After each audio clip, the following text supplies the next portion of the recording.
Howdy, how's it going, guys? It's Friday evening, 9:25 p.m. Eastern Standard Time. How are we all doing? Hey, Mark, how are you? And Tracy and whoever's lurking in the chat, all seven of you. I think it's seven. Yeah, seven. Oh, somebody's watching on Twitch. Um, Welcome. It's been a really weird day in terms of just I don't know. Hey Ollie, how are you? It's been really weird in terms of the just everything. The weather though is it's really starting to I don't know get cold. Today wasn't too bad, but it was kind of you know rainy, damp, you know shit like that. Hey, myself explored. How are you? And I don't know. I'm just not looking forward to the winter. And well, hopefully it won't be a cold winter, but you can you can never be too sure because they say El Nino will keep it warm. Yeah, or El Nino or El Nina or whatever the fuck it is decides to wreak havoc, and it's cold. It usually stays relatively mild. Um, Nowadays up until the end of December into January, it gets really fucking cold. It gets near the end of January and then February, the fucking lion roars and it gets cold, really cold. And for the last few weeks of winter. So March, February, oh sorry, February, March, and then that's when we get snow, like shitloads of it. Um, I mean, we've been kind of lucky the last few years. I mean, we last year we had a brutal storm, one in particular, and I kind of mentioned it before. Buffalo, just south of here, basically got about 70 centimeters. People were fucking found in their cars days later, dead because they couldn't get out of their cars. They're just trying to keep warm. They had nowhere else to go. I don't know. But brutal. Not looking forward to that. Not at all. Uh, so, well, this is open. I will post the link in a few minutes for anyone who would like to join if they want to join. Completely open. Um, I've been kind of after like the last couple shows I've been talking about my experience I had years ago with what I coined like the credit river creature, if you will. It could have been a sick animal or whatever, but it was just a strange occurrence nonetheless, and one that I can't explain, and one that many people who are well knowledgeable in the field of zoology and hunters and so on and so on can't understand what I might have came across or past crossed like a fucking standoff, an old western standoff, you know. And for those who don't know anything about the incident I'm talking about, it was years ago. I was working nights, midnight shift, and I left about 2 o'clock in the morning and I was walking home and I approached this bridge, and the bridge um was sectioned into two, one for each direction, and had a partition, or sorry, an open partition in between the bridges. So they were separated. They weren't one bridge or two bridges, and there was a grassy knoll in between once you got back to the edge, to the ground. And on the opposite side of the other bridge, something ran up from underneath it and ran. At first, I noticed it right away. And at first I thought, okay, maybe it's just like maybe a dog or a coyote or something like that. And then, it ran across the road into the middle, into the grassy knoll. And then it noticed me. I stopped in my tracks. It stopped in its tracks. And it was staring. We were staring. We had to stare down. And then all of a sudden, this thing decides to climb up on its hind legs, straight up. And I'm like, what the hell? The hell is that? And okay, it's going to drop down any second and be on its merry way. And no, it stood there and stared in my direction for a good 8 to 10 minutes. So, the whole time, I'm like, what the hell is that? It doesn't compute. It doesn't make sense. What animal? Yeah, bears can do that, but there are no bears in that area. And if it was a bear, it was a very mangy bear because this thing was very skinny, very slender. And when it stood up on its hind legs, it was probably approximately maybe 5 feet tall and a small head. No glowing red eyes. I didn't see any glowing red eyes or anything like that. But anyways, um, finally it dropped down after about close to 8 to 10 minutes, whatever.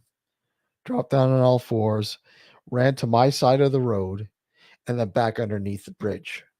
So of course, I took my time walking, you know, along the sidewalk towards that direction. And as I'm walking there, keeping my eye out. Okay, where did this thing go? Is it just you never know, and I get to that point where it had dropped, gone underneath the back under the bridge, and I didn't see anything. It was long gone, and I wasn't about to, go back, go down there and see if it was hiding. So I don't know what the hell that was, but I put it in the back of my mind for years, and then we did a show on cryptids with a friend of ours, Chris Hawley, and Chris Hawley was a writer, um, and she, I kind of brought the story up after so many years to get her take on it, and she was so intrigued with it. She wanted to talk further, and she wanted to write an article for UFO Digest. Um, so I talked to her on the phone after the show. She took down, notes and wrote an article. The title of the article was "The Thing on the Bridge." The Thing on the Bridge, I believe, was the title of it. And I don't know if I can even find it anymore because UFO Digest. Let me just see. Uh, is I don't know if it's even updated anymore. Okay, there we go. UFO Digest. And let's see.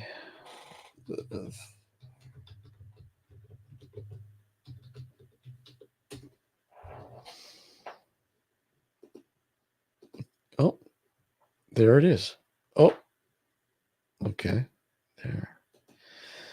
Okay, and I'll bring it up. I'll put it in for those who want to read more on it. Like I said, this I don't think I don't know if the website is is updated anymore or not, I have no idea. But there's the link to the article that was written. Again, if you're interested and want to read it, go ahead by all means. But yeah, it's interesting. Actually, I'll put it here in Twitch as well for those, because I mean there are people watching on Twitch. I think. Let me just double check. Yeah, put it here. Yeah, so there you go. If you're interested, check it out. Interesting article. And after the article had dropped, uh, she had received phone calls and emails from people who had a similar experience in and around that same area where I had my experience, but years later. And I found that very intriguing because I'm like, okay, so there's got to be more to this. What can it be? What can it be? And I remember reading, doing some research, and stumbling on this old article from 1978 from a local newspaper by the name of the Toronto Sun. And on the cover of it was an artist rendition of this creature, excuse me, that a guy had experienced while walking his dog. His dog had ran off because he didn't have it chained up or on the leash, and it ran off and it ran um, towards a storm drain. And he went in and chased the dog to retrieve the dog, and of course, he's goes in this thing and he sees this creature. And this creature, the artist rendition is on the cover of the newspaper. And when I saw the artist rendition of this, I'm okay. That is almost to a T what I experienced with uh my experience, if you will. Minus any red glowing eyes. There was no red glowing eyes or anything like that. Um, but the creature that was featured in this newspaper was called the Toronto Tunnel Creature. And here, what I'll do is I can find the article. I think the article is, some people have it posted. Let me just see. Let me just. I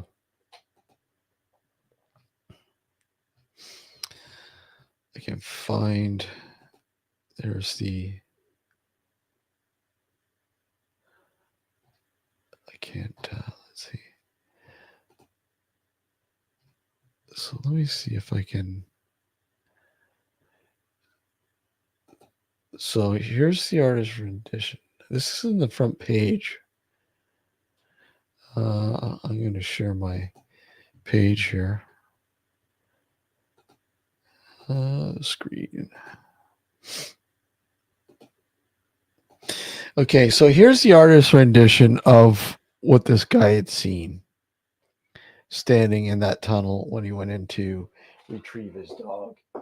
And again, I didn't see um, glowing red eyes like in this. But here, wait, this, where's there's the tunnel system where this guy had gone to retrieve his dog, and that's where this guy witnessed this. And again, here it is here, an updated photo. So my thinking was, here's the article here: Tunnel Monster of Cabbagetown, aka the Toronto Tunnel Creature. So anyhow, I had saw this article, read the article, and thought to myself, okay, a theory. Perhaps this creature that I had witnessed somehow can travel these tunnel systems, because literally these tunnel systems are almost like a super highway underground, really. They go for miles upon miles. And is it possible that, I had probably or had noticed the same sort of, I mean, when I see the picture. Hey, Mark one, I'm well. Doing good, buddy. How about you? Hopefully everything's good with you. Um, I had seen something relatively similar. Now, I don't know if it was the same thing, obviously, I don't know. But I before I noticed this article, I coined it the Credit River creature, because where my experience was, my encounter, if you will, with this odd, you know, animal, if you will, or creature or cryptid.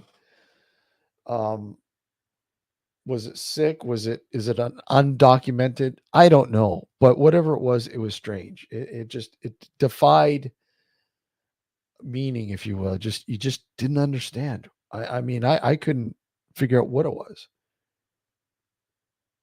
Called it the Credit River creature, because my experience was on a bridge, or close to a bridge, that went over the Credit River. Um, that's the name of the river where the bridge crossed. So I again, I'm not going to claim that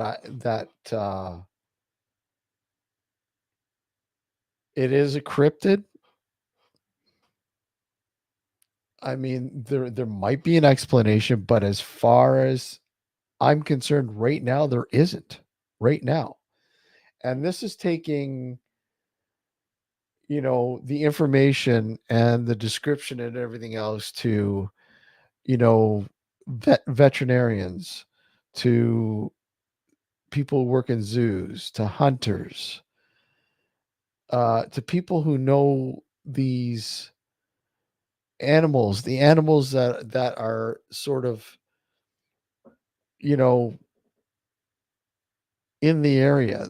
There are no bear. There's no bear this far south. But that's not to say there's ever been any bear sightings. There has been stray bears here and there, but this was certainly no bear. I mean, the way it maneuvered, the way it walked, it was not a bear. It was not. It was more canine than anything when it was running on all fours. But when it got up on its hind legs and stood for 8 to 10 minutes, that defied anything. I'm like, okay, I know canines can stand up on their legs for maybe a couple seconds or whatever, but they can't do it for very long. This thing was a good 8 to 10 minutes before it dropped down. So I mean, like I told you, there was literally like an old Western standoff between the two of us, sizing each other up. Okay, what the hell is that? And was this creature going, what the hell is that? What level of intelligence did this thing have? See, there's so many questions that run through my mind, that was running through my mind when I was, you know, going through this experience. So, anyways, lately I've sort of gotten into the whole point of this being this tangent, if you will, is I've been on a cryptid um phase again. And I've began writing my book. I've started writing my book. Finally started writing my book. After years of starting and just dropping it, and just, yeah, I said, now I'm writing this book. I got to get it done. I'm writing my book. I'm writing it. I'm getting it out. Hey, Safari, how are you? So, I mean, the book is in the works. So anyways, I'm, like I said, I'm on a cryptid sort of phase right now. One interesting story I'm really interested in right now is the Flatlands monster. I didn't know much about this in, incredibly strange set of experiences that people had in the 50s. And I'd really like to have somebody on the show to talk about the Flatlands monster. Anyways, I stumbled upon an author and an artist that I'd really like to have on the show. Let me get his book here. So Mark A. Randall, I absolutely fucking love his artwork. And like, this book it's thin, but you know what? The really cool thing about this, it is entirely his artwork. Entirely his artwork. Like, I'll give you a let's see. Like, he what he does is he goes into, and he briefly talks about some of the experiences. Like, I mean, look at the artwork. Like, it's incredible. You know, and he goes in and he talks about these like several experiences with this thing called the Flatlands creature, monster, whatever. But the artwork is phenomenal, phenomenal. And I like, I love it. And I would really like to have Mark on the show to talk about, because he's done some relatively interesting, intriguing work with Men in Black, um, Big or Mothman, and of course, those of you who know anything about Mothman know that Men in Black and they're tied into each other. Um, you know, like, I fucking love the artwork. I don't want to. I love the artwork. It's just it's haunting. It's fucking haunting. But anyways, it's called the Flatlands Monster by Mark A. Randall. Give it a go, guys. It's a relatively cheap. It's not too expensive, and again, it's a quick read. But you know what? The artwork, it's incredible. I love his artwork. So I would really like to get some more books on, more of his books, uh, detailing, and of course, like I said, hold on. I was on the Paranormal podcast. Hasn't been uploaded yet, uh, but I stopped by Kristen's and to talk about the Credit River creature on her podcast. And we were talking, and I told her, you gotta have a guy named Lyle Blackburn on. He wrote a book called The Beast of Boggy Creek, the folk monster, which I remember when I was a kid. I don't know if any of you guys ever saw the movie, the creature, the creature from Boggy Creek, or the Boggy Creek creature. Um, incredible story. But the movie is creepy as shit. It comes off like it's a documentary, but it's not. It's kind of like Texas Chainsaw Massacre, but just that 70s vibe, haunting, creepy vibe, you know. Anyways, hey Simon, how are you? Good to see you. Uh, this is another book I would highly recommend, The Beast of Boggy Creek by Lyle Blackburn. Really, really, really cool book. We've had Lyle on the show years ago, and I would really like to get him back on. But anyways, where I was going with, I suggested to uh Kristen to yeah, you gotta have him on. So she had him on, and that dropped on hers, the Paranormal Girl podcast here on YouTube. Check it out. A really good interview with Lyle Blackburn on the buggy, the folk monster, and more. But like I said, I've been on that kick, the cryptid kick, if you will. So, everything from Bigfoot and so on and so on. But I really like the reason why I'm really intrigued by the Flatlands monster is the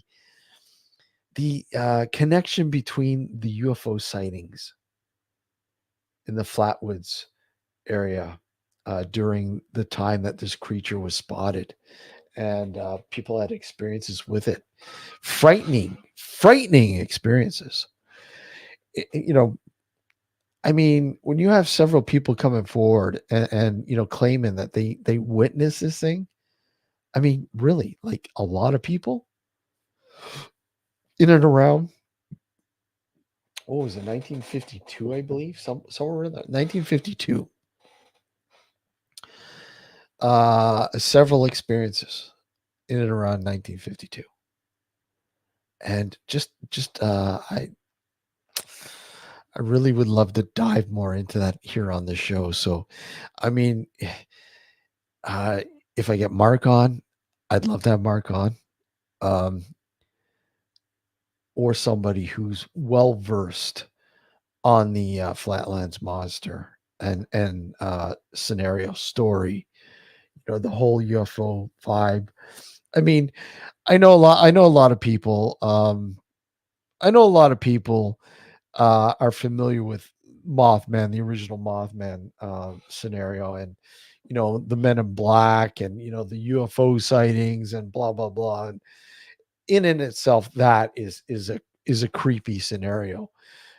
You're living in this small town of Point Pleasant during this the period when all this strangeness unfolds, and yeah, high strangeness unfolds, and the people are like, what the fuck is going on?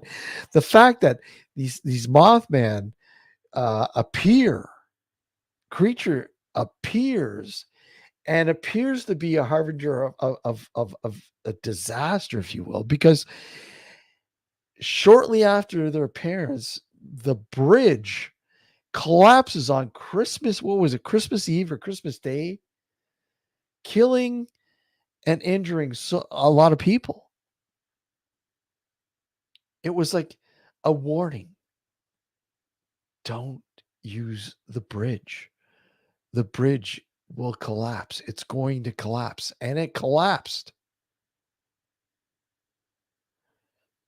You know, so as crazy as the story may seem, it is still a haunting. It's just very haunting.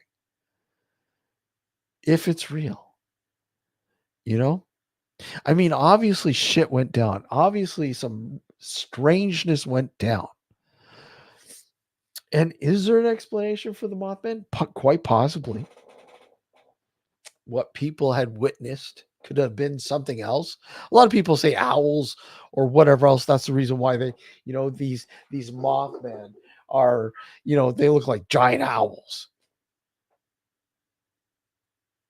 I mean, I don't really believe that. I don't believe they were owls. I mean, that's an explanation. What is it? The great horned owl or some shit like that. I forget it's a large species of owl that are native to that area that they say what it probably was. I don't think that's what it was. I really don't. I really don't believe the Mothman were owls.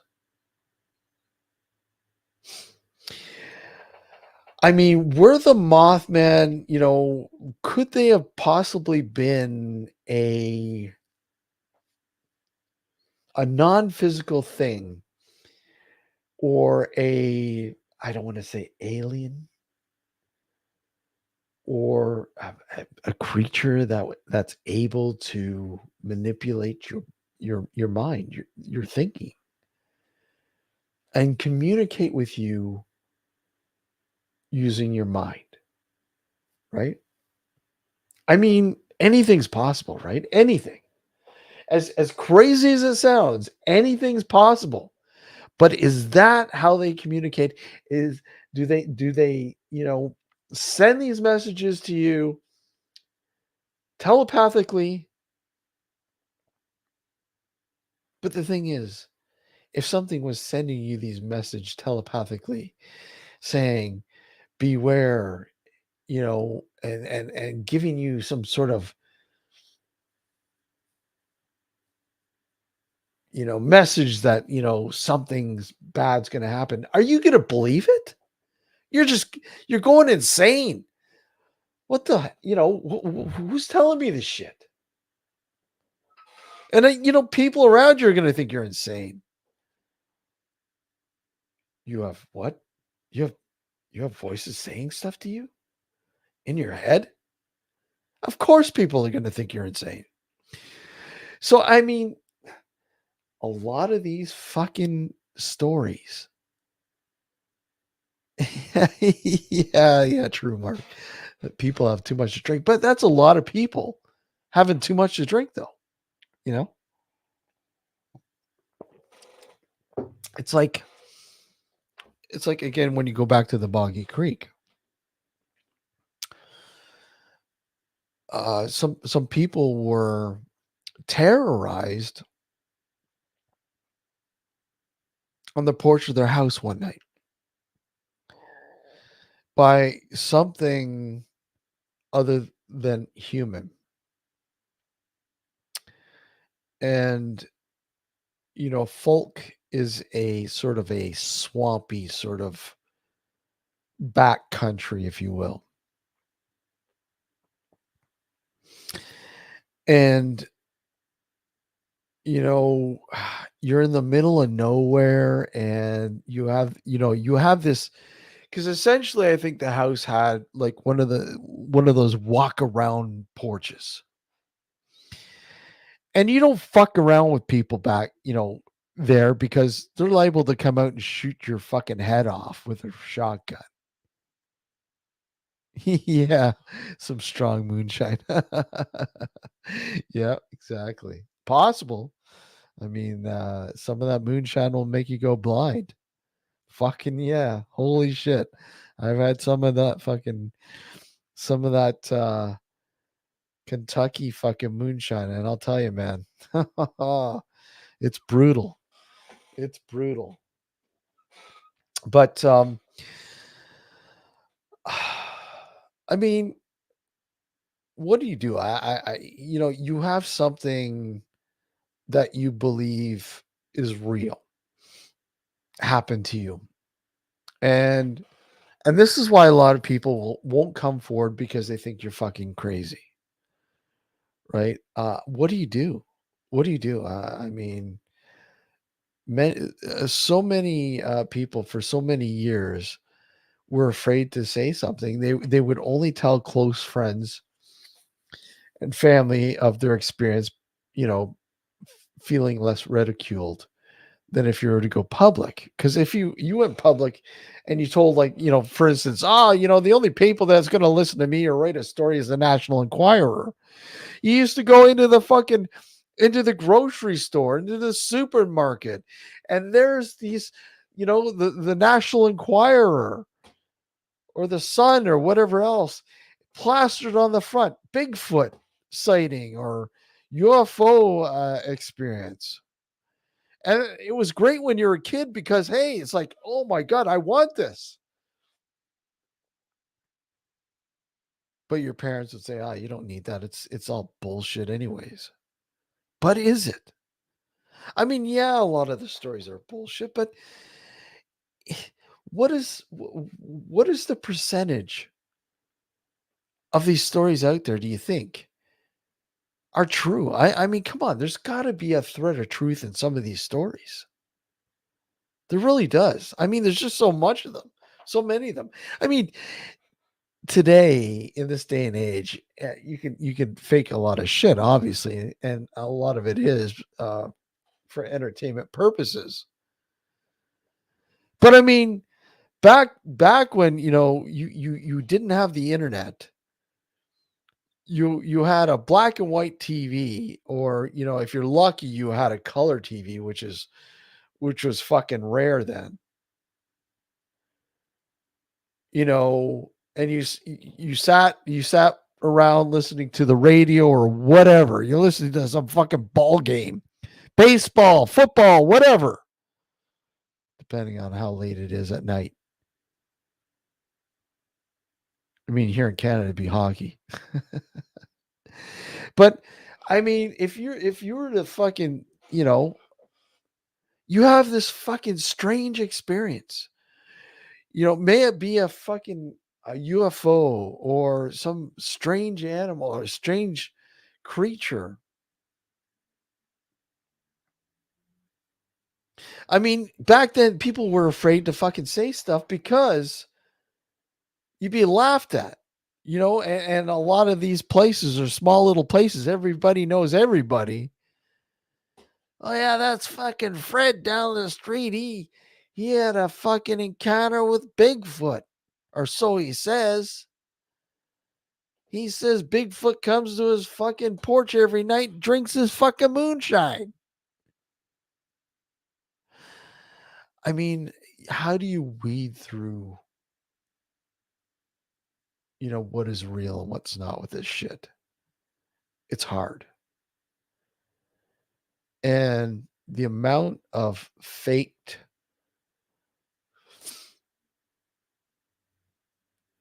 stories or experiences, maybe because they're either looking for some money or some attention or whatever. I mean, the scary thing is it doesn't matter. It doesn't matter,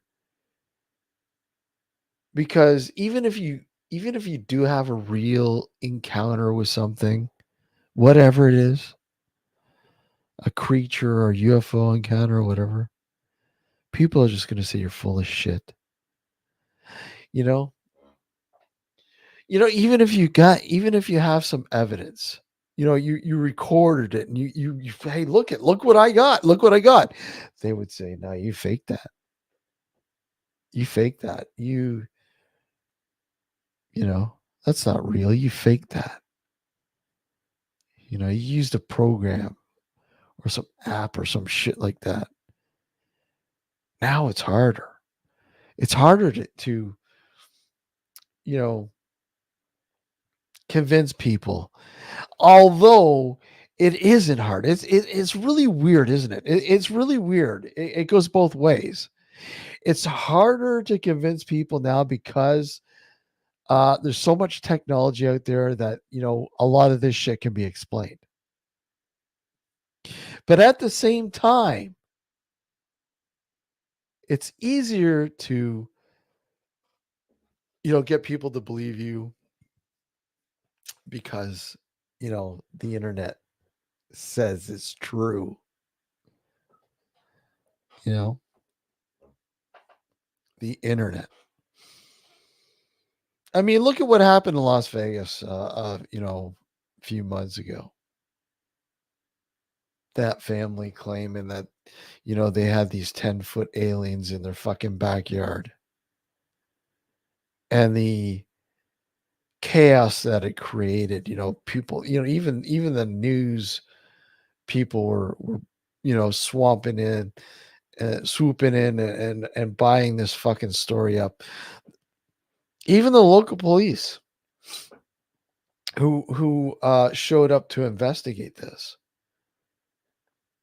I mean, when they show up, it's like, what do we do? I mean, how do we investigate? This is fucking aliens. What the hell?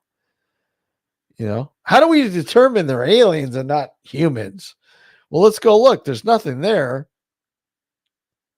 They miraculously disappeared. 10-foot fucking aliens just disappeared. How the hell does a 10-foot fucking alien just disappear? 10 feet. How does it just fucking disappear? You know? So, but it doesn't matter. What matters is this makes for great news. This makes for great entertainment. This is especially with what's going on in the US and disclosure and all this kind of shit. This new era of being transparent with fucking UAPs and shit like that. And then this drops and people are like going, "Oh my god, look at this. This is a part of the new transparency," when it's not. It's got nothing to do with transparency or disclosure, if you will.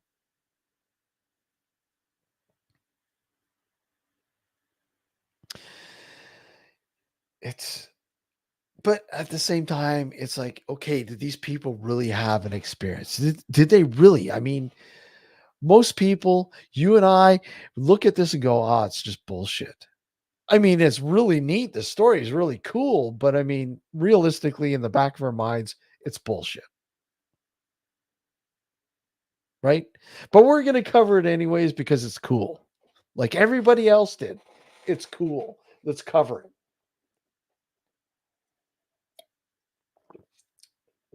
Let's get let's get these people on the show and talk about their experience.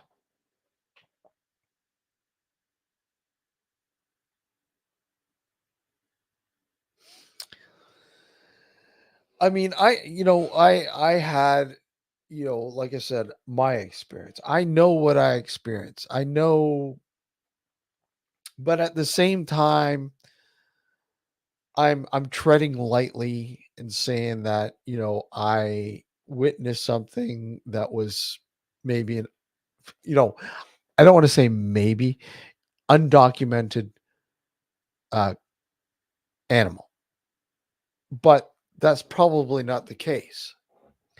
This thing is probably documented. It's probably sick or whatever, but even even if it was sick, depending on whatever animal it was, there's absolutely no fucking way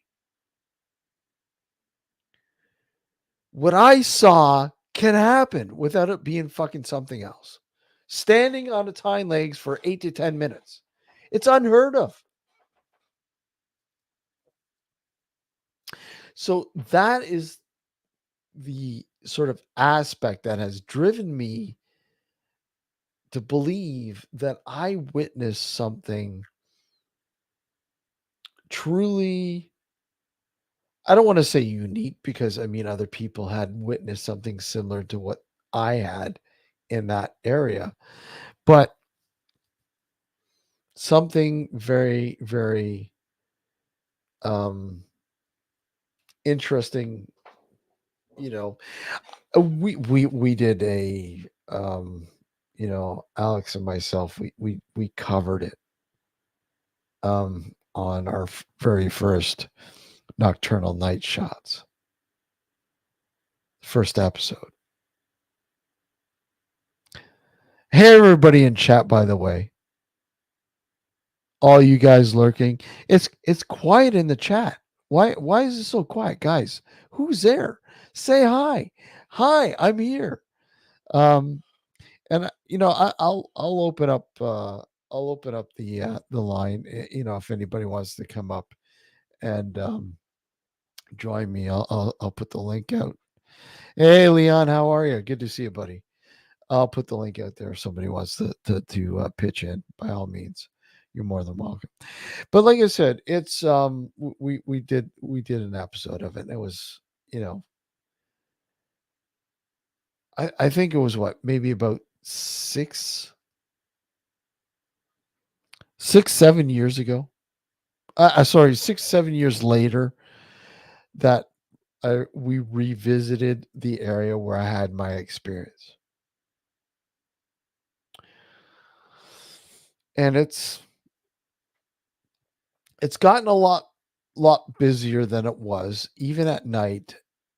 But I mean, when I had my experience, it was about 2:30, 3 o'clock in the morning, right? Very quiet out, no cars. I mean, there are cars, but few in between. And this thing just pops out of nowhere. Like I said, it runs up from beneath the bridge, and I just, like I said,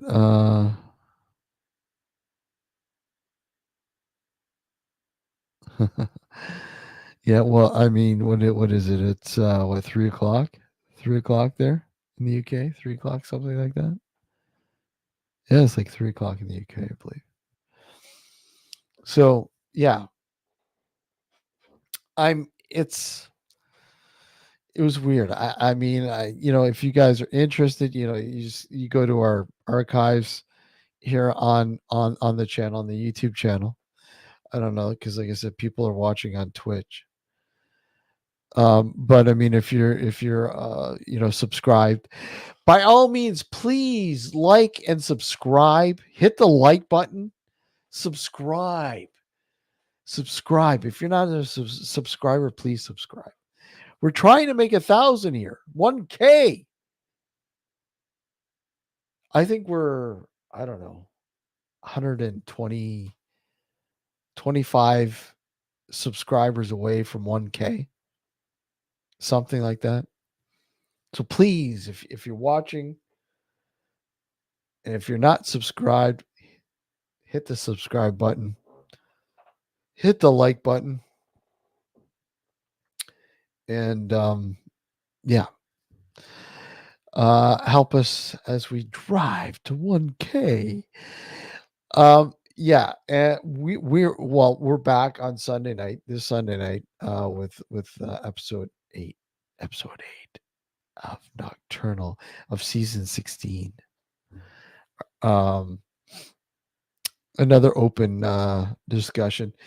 We're looking at some potential guests coming up, but like I said, I would really like to find a guest who is very knowledgeable on the flat, what is it, flatlands monster. This guy, Flatwoods. I keep saying flat. The Flatwoods monster. I love the artwork. Like I said, dudes and dudettes. Mark A. Randall. He's an author, but he's also an artist. And like I said, all the artwork is his. And again, I'll give you a glimpse inside this. The layout is so cool. Like I said, and it's only a short book, but look at the artwork. I fucking love it. It's like water colors or whatever. I don't know. I fucking love the artwork. It's haunting. It's very haunting. But it's primarily his artwork. With this particular one, the Flatlands Monster. But what he does is he goes over several personal experiences, encounters that several people had with what was coined in the 50s, the Flatwoods Monster. So I would really like to get somebody on to talk about it, because it's a very, very fucking intriguing story that will probably help you get to 1K. Yeah, I know. Tell me about it. I know Matt's done a lot. He's helped out quite a bit, so I'm always thankful to Matt. The Secret Vault, Mister Secret Vault himself, Matt Williams. Yeah, but the Flatwoods Monster, intriguing story, and I think we will get somebody on. In fact, I've had somebody contact me, somebody who is an ex-employee of the Department of Defense, who is a UFO experiencer, um, wanting to come on the show too. More on that soon when that materializes. Um, that is a possibility for an upcoming show as well. So who knows? Who knows? But yeah, yeah. But right now, I think I'm kind of I'm in that crypto mood, crypto zoology mood. I'm into strange encounters with strange monsters, if you will. I mean, people call them monsters or creatures. There's just so many of them out there. So many, of course, everybody is familiar with Bigfoot, Sasquatch, the Yeti, whatever. And then in Florida you have the skunk ape. Uh, and Arkansas, you have the boggy, the folk monster or the boggy creek creature, right? The folk monster is another well known. Let me just hold on a second. Yeah, yeah. A well known cryptid as well. That's been well documented over the years. Um, there's just so many of them, you know. And again, a lot of them are kind of, yeah, okay, whatever, you know, just whatever. But there are a lot that, yeah, I call it Harry Henderson. Yeah. Great movie, classic movie. Um, I would say there are some pretty intriguing ones. I think more haunting stories out there, encounters, because if they are true, wow. I mean, those are obviously the ones I really are intrigued with because, and I think that's why I like Mothman a lot. I love the Mothman scenario, the original, not all the shit that's going on now, but the original Mothman scenario. All the circumstances and events that happen in and around the sightings are intriguing. Just everything about it's intriguing. You know, even the fucking movie, you know, um, was weird. With Richard Gere there was fucking eerie. That's a movie. Don't get me wrong; it's a movie, but it was, based on a true thing, but loosely, obviously. But I mean, it's very, very haunting, if you will, very creepy. And you sit there and say to yourself, what would you do in a situation if you had an encounter with something fucked up like one of these things? You know, where you can't explain, okay, wait a sec, what the fuck is going on?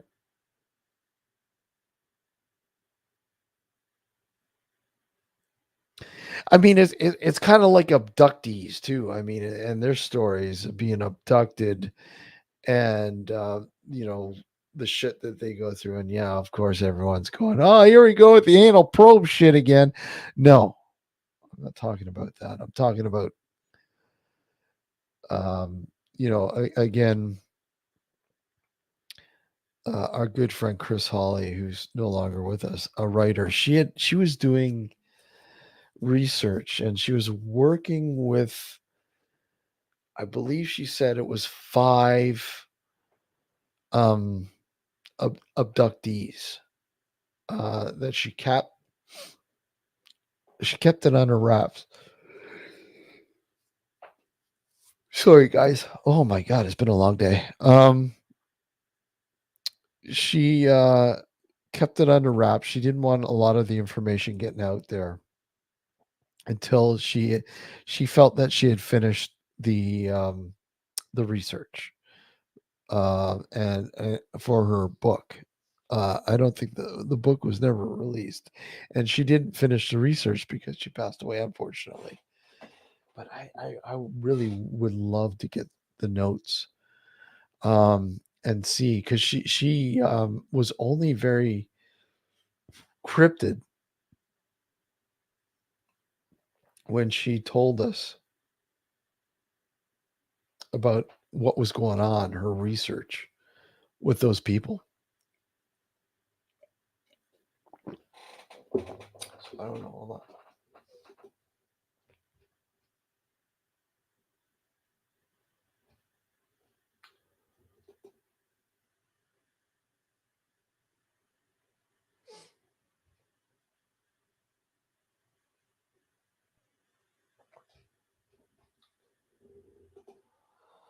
But yeah, it's oh, let me see here. Hold on.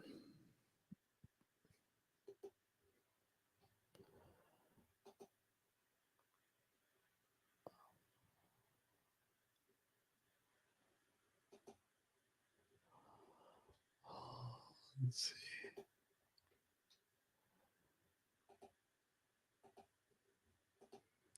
Just checking out something here, guys. Sorry. Bear with me.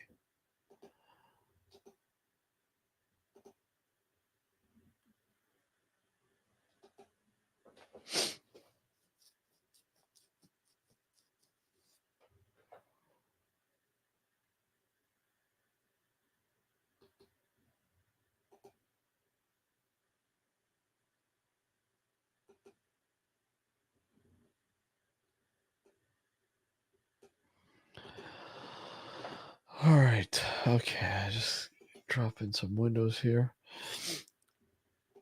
Okay. All right. So, yeah, I know it's 3 a.m. there. I know and you guys are troopers. You guys are troopers.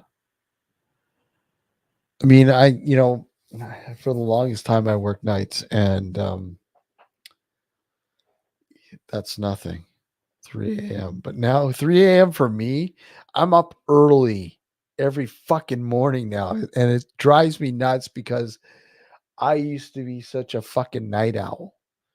And every once in a while, I can st- I'm still like that. I'm still a night owl, but it's every once in a while, not all the time. Not all. Okay, hold on. Let me just see. I'm gonna open this up. And there we go. There we go. There we go.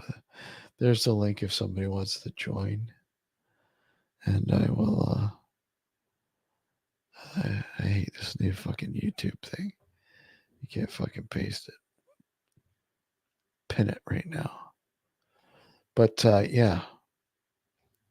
Let me just see something for a sec here. There we go. There we go.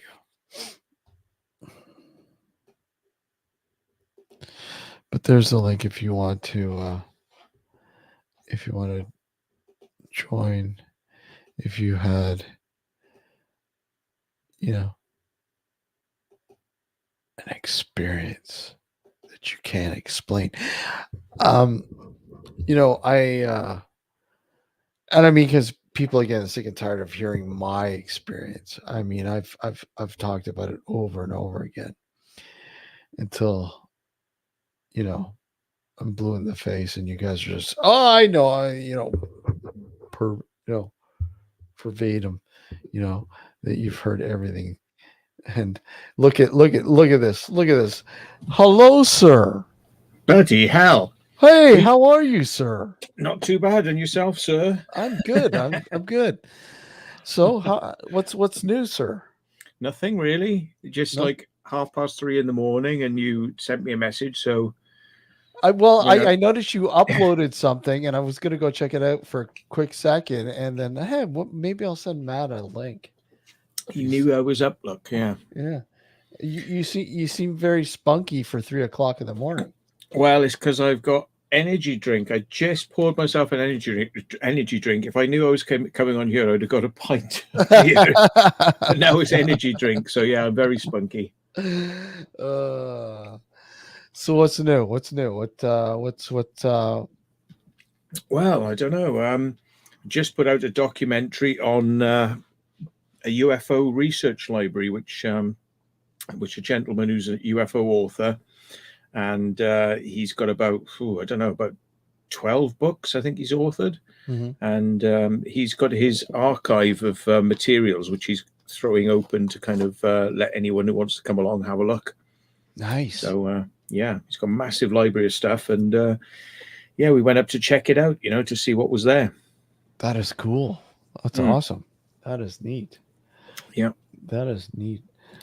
We're hoping to do some more interviews with UFO witnesses and things like that, just to kind of keep my hand into the UFO stuff because, yeah, I mean, I used to do a lot of stuff years ago. We used to write for magazines and things like that. But now I figure with YouTube, you get a bigger reach, Mhm. without Mhm. having to go to the lengths of trying to publish stuff, which is, yeah, there aren't many UFO magazines out there now. I think everyone just gets everything online. So, yeah. Yeah. Hey Terry, how are you? Yeah. Morning, Cal. Yeah, it's yeah, there's like I said, I just threw out there an article that was written on my experience. Of course, you heard the story, Matt. But UFO Digest, it's fallen by the wayside. Even Yeah. all these classic online web zines and magazines and stuff. It's just like what's going on? Yeah. You know? We used to have a color magazine called UFO magazine. Yeah. That unfortunately went pretty much immediately after the death of. Oh, the dog's gone and pushed the door open and then didn't bother coming in. Right. Just felt this cold draft coming in then. Thought we had a ghost with us or something.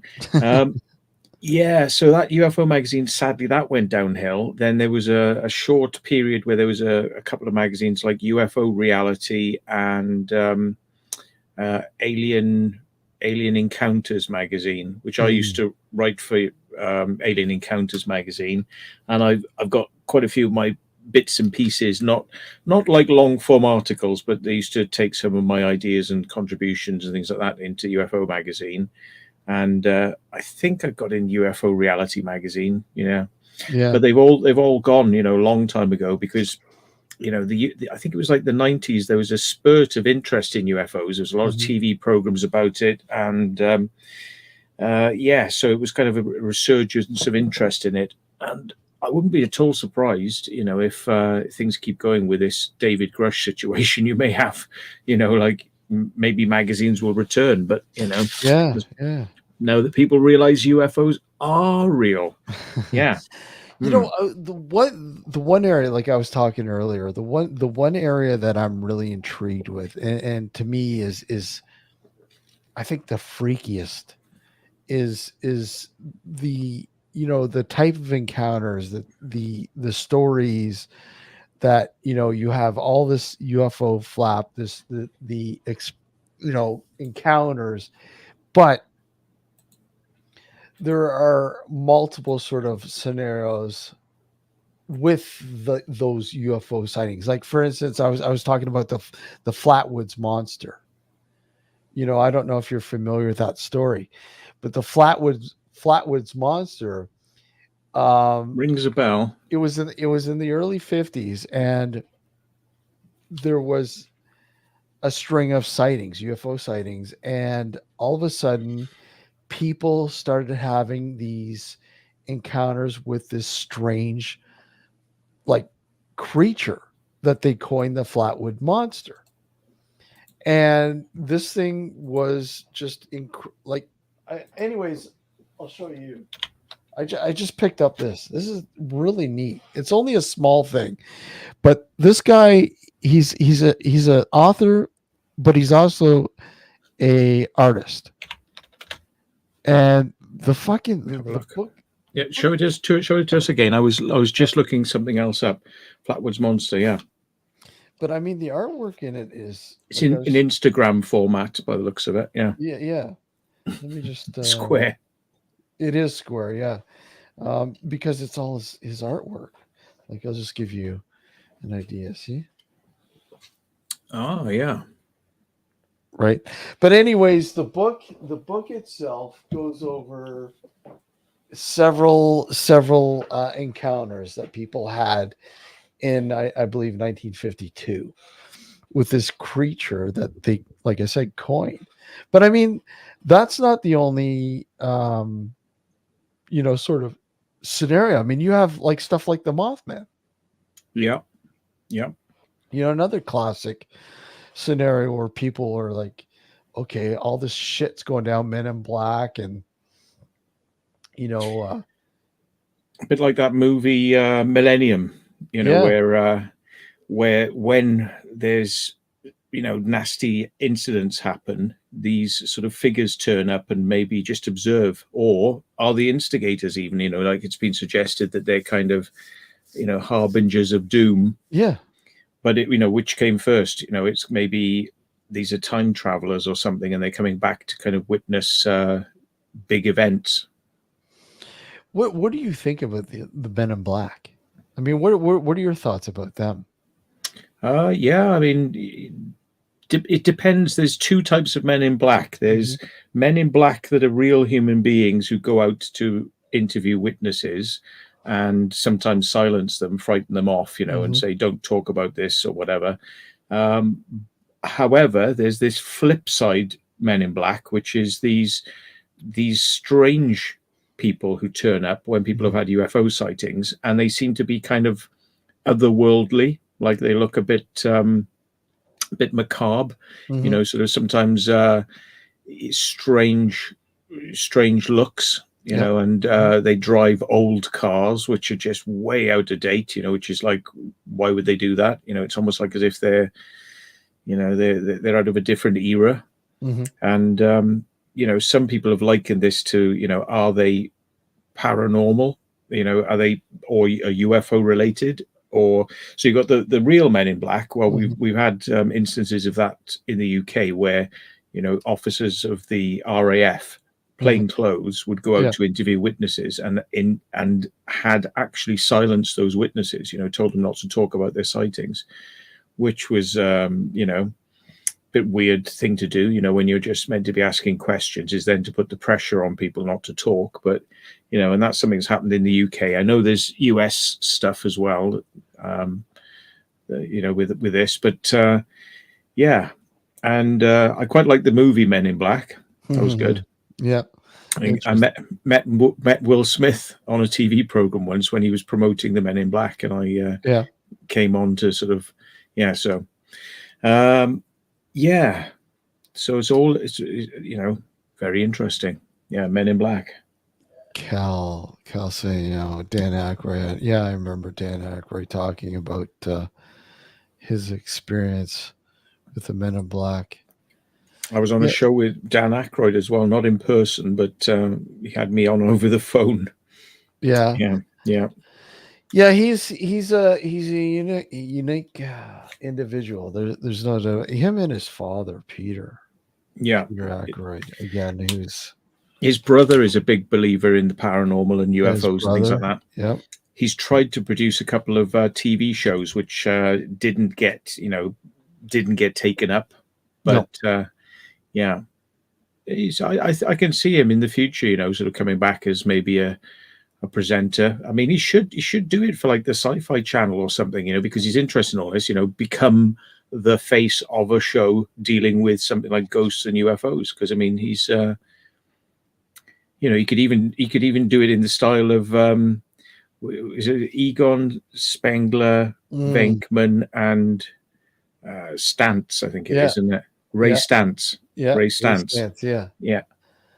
yeah. I'm surprised. Yeah, I don't understand why he doesn't do something like that. But Yeah, because I mean, if he's playing his character as well, to ham it up, yeah. that'd be really good because he could, it draws in the sort of like people who are interested in from the comedy aspect, but then gets them into looking at this kind of the weird Well, stuff. yeah.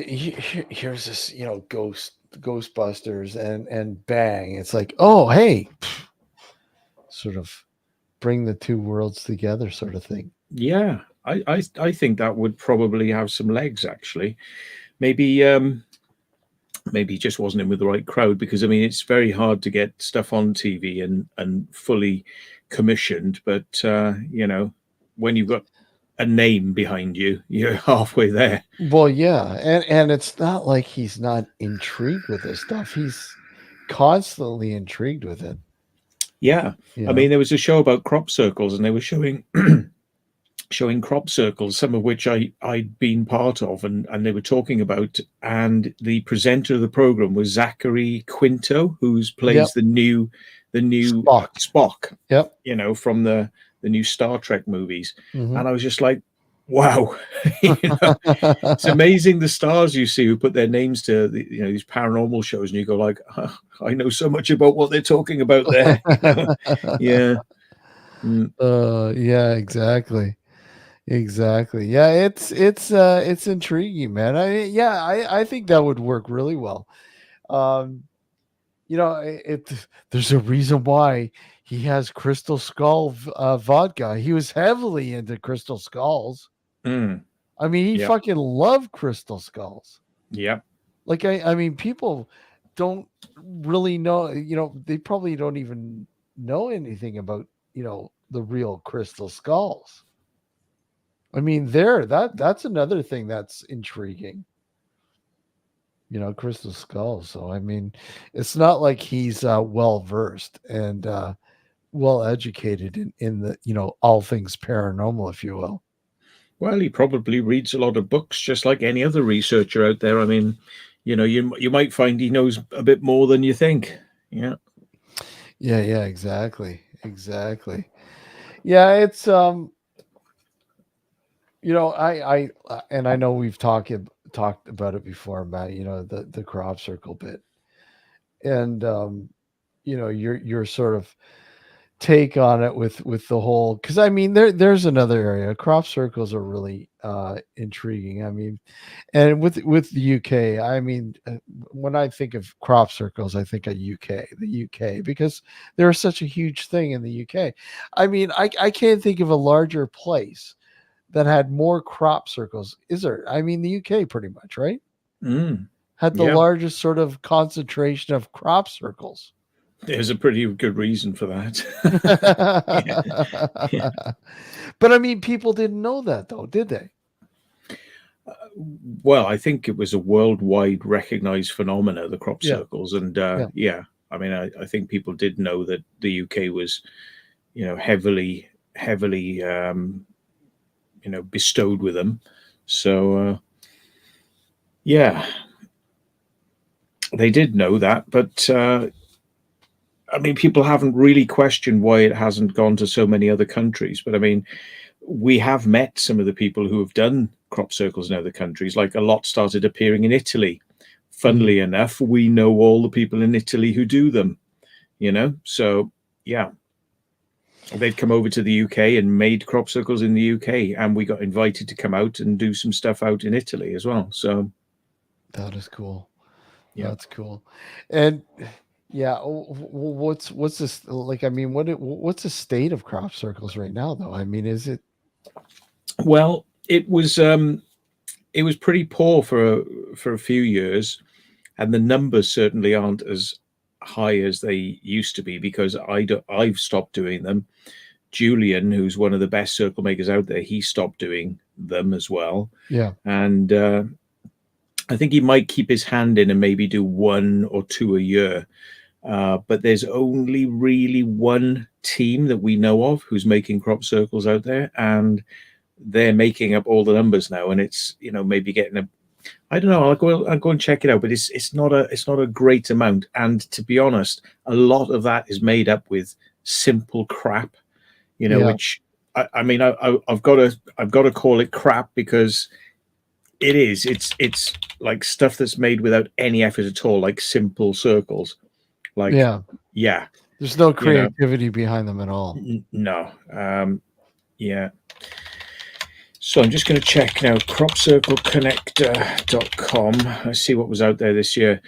I mean, I look at them and I go, yeah, okay, these guys are finally getting up to a reasonable standard. But I mean, for quite a few years, it was pretty poor. Yeah. Yeah, 2023 crop circle season.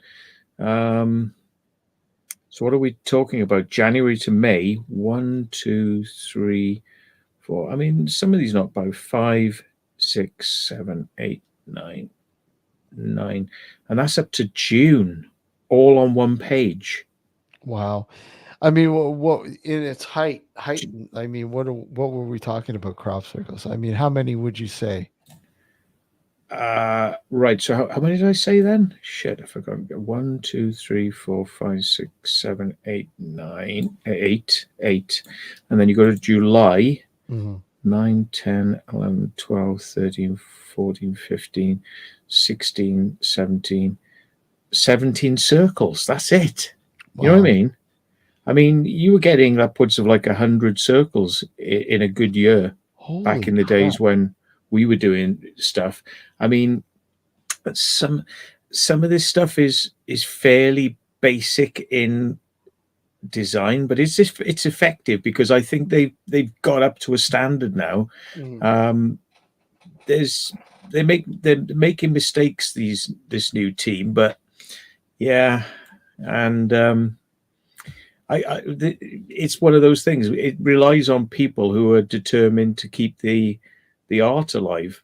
And when I was doing it, Mhm. a lot of the circle makers were a lot more sociable, and we were conferring with each other. We Mhm. were helping each other out, and almost like a social thing, Yeah. because we were friends, and all of that like friendship fell away because well, we stopped doing it, and Mhm. the guys who were left were people I don't think anyone liked them.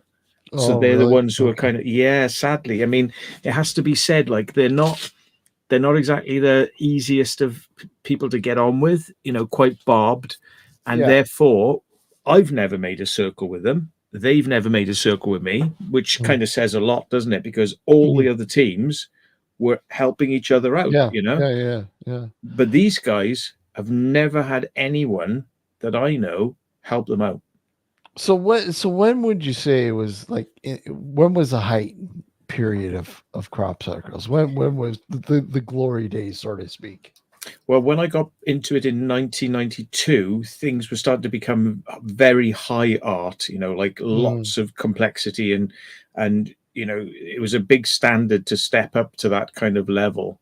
And I would say when I was involved heavily from 92 to 2000, Mhm. it really was kicking off, and then I got arrested. So I took a back seat, and I did make some circles to help other people out. I kind of kept my hand in a little bit.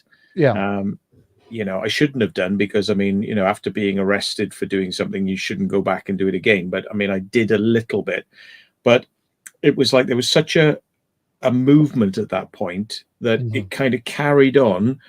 A few people left the scene, left the area, and then it was kind of it was maybe about 3 or 4 teams running, Yeah. and then it's whittled down now.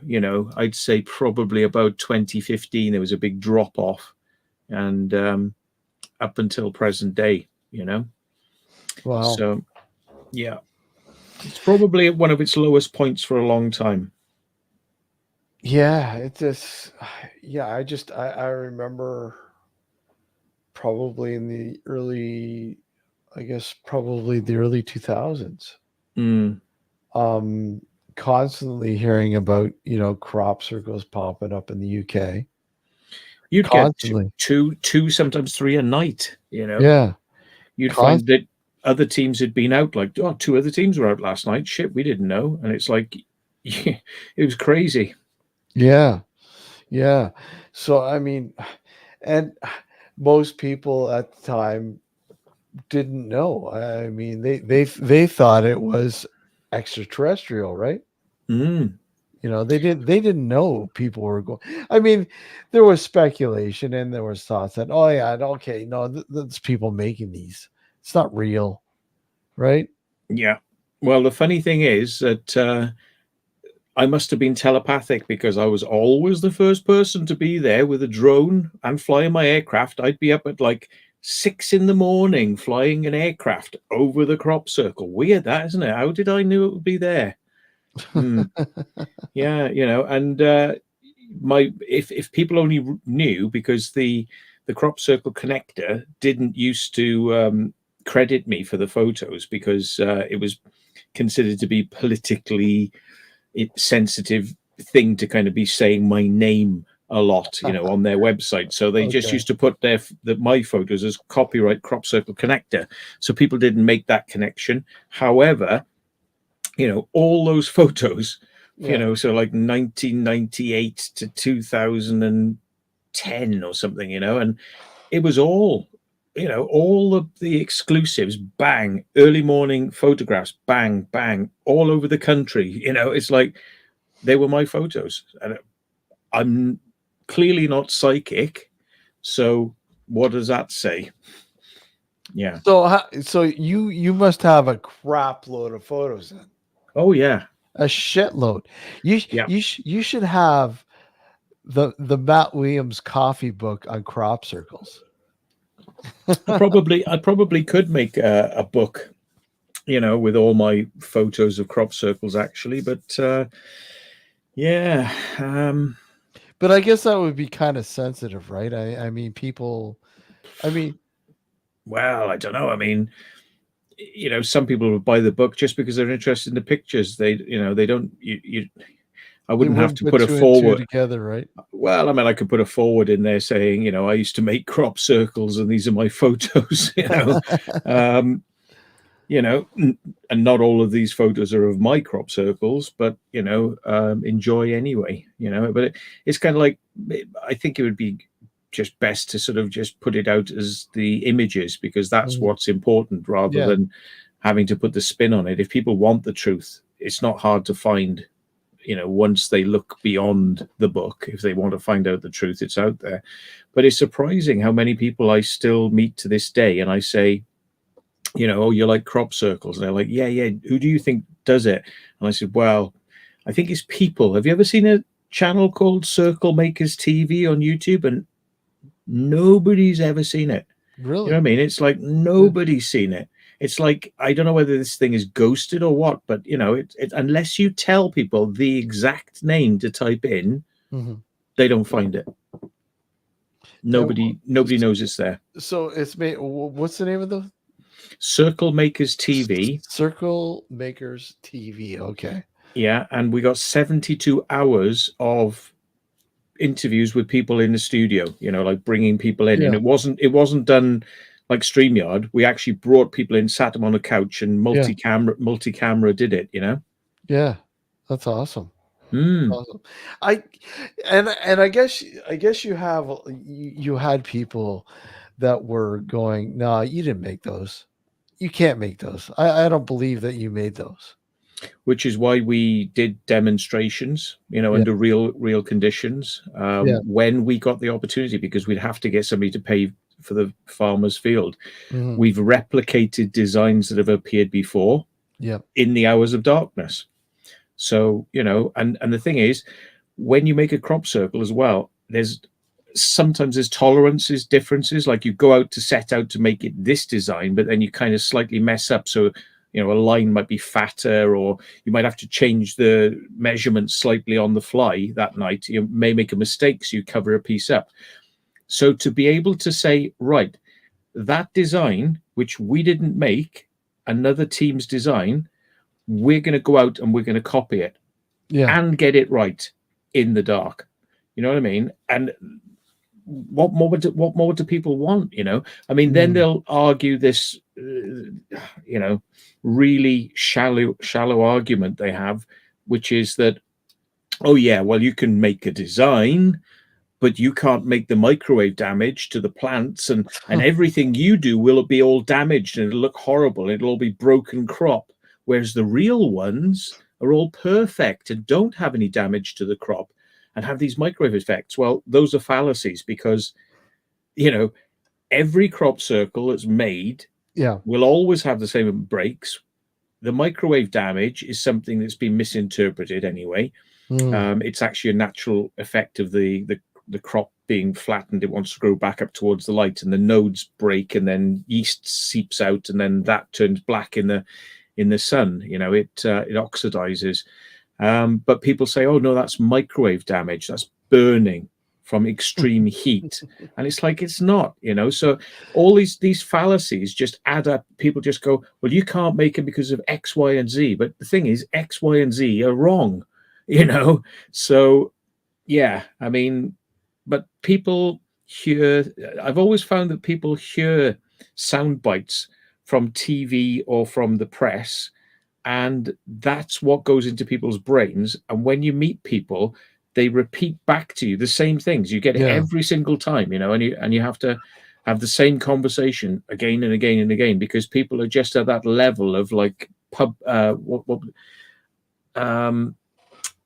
tabloid type headlines and tabloid type sensationalism, rather than, you know, they don't understand the subject properly. They haven't really looked into it.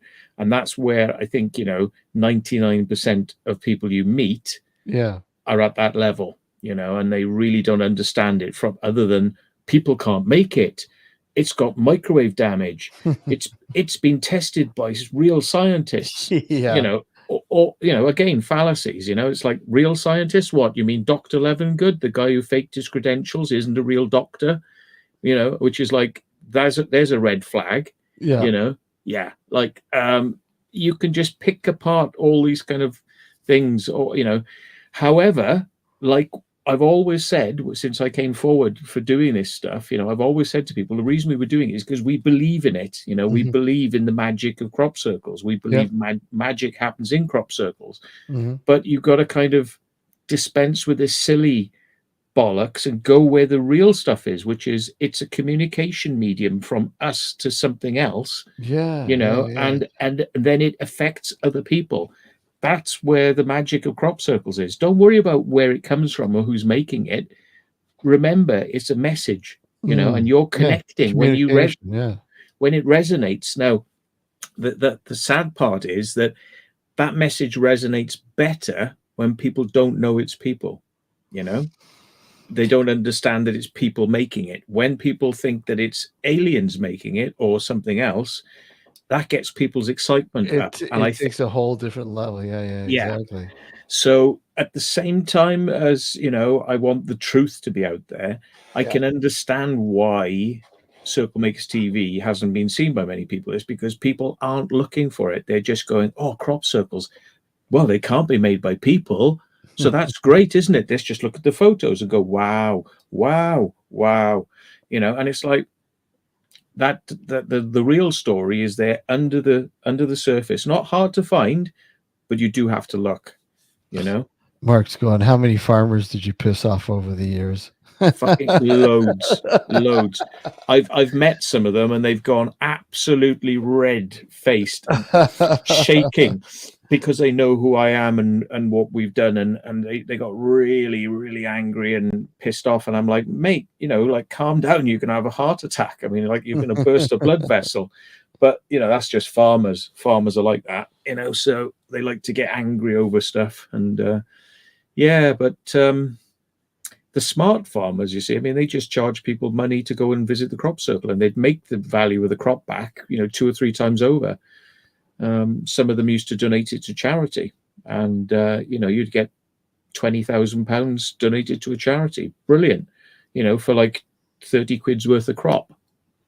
So I remember that. I remember the night Matt went out to disrupt the Chinese circle makers and Dean.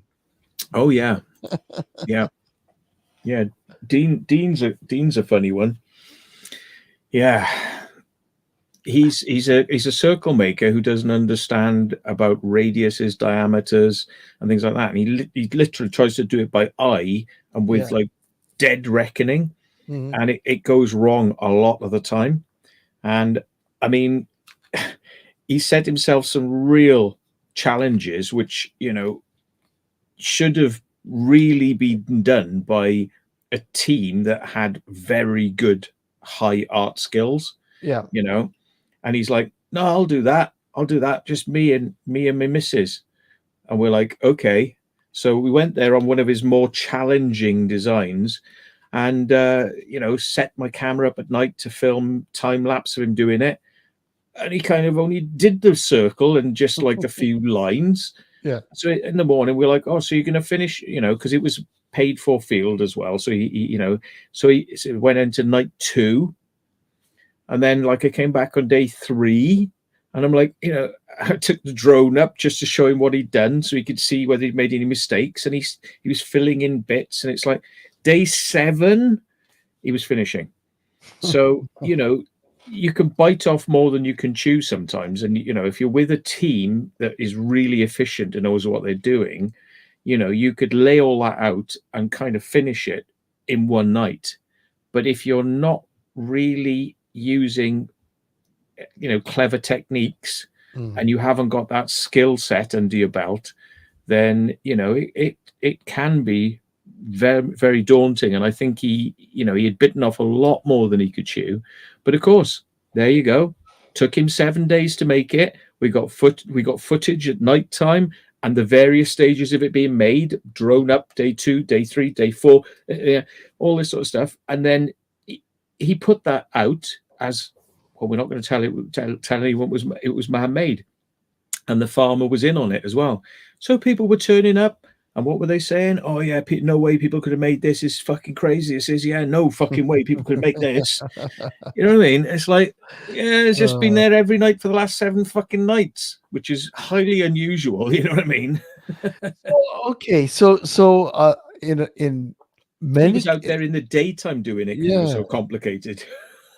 So in a lot of cases, then some of these crop circles, the field was paid for. I mean, you guys paid the Very, farmers. very rare. Very rare. So it was that's a rarity. So it's a Yeah. rarity that the farmers are paid.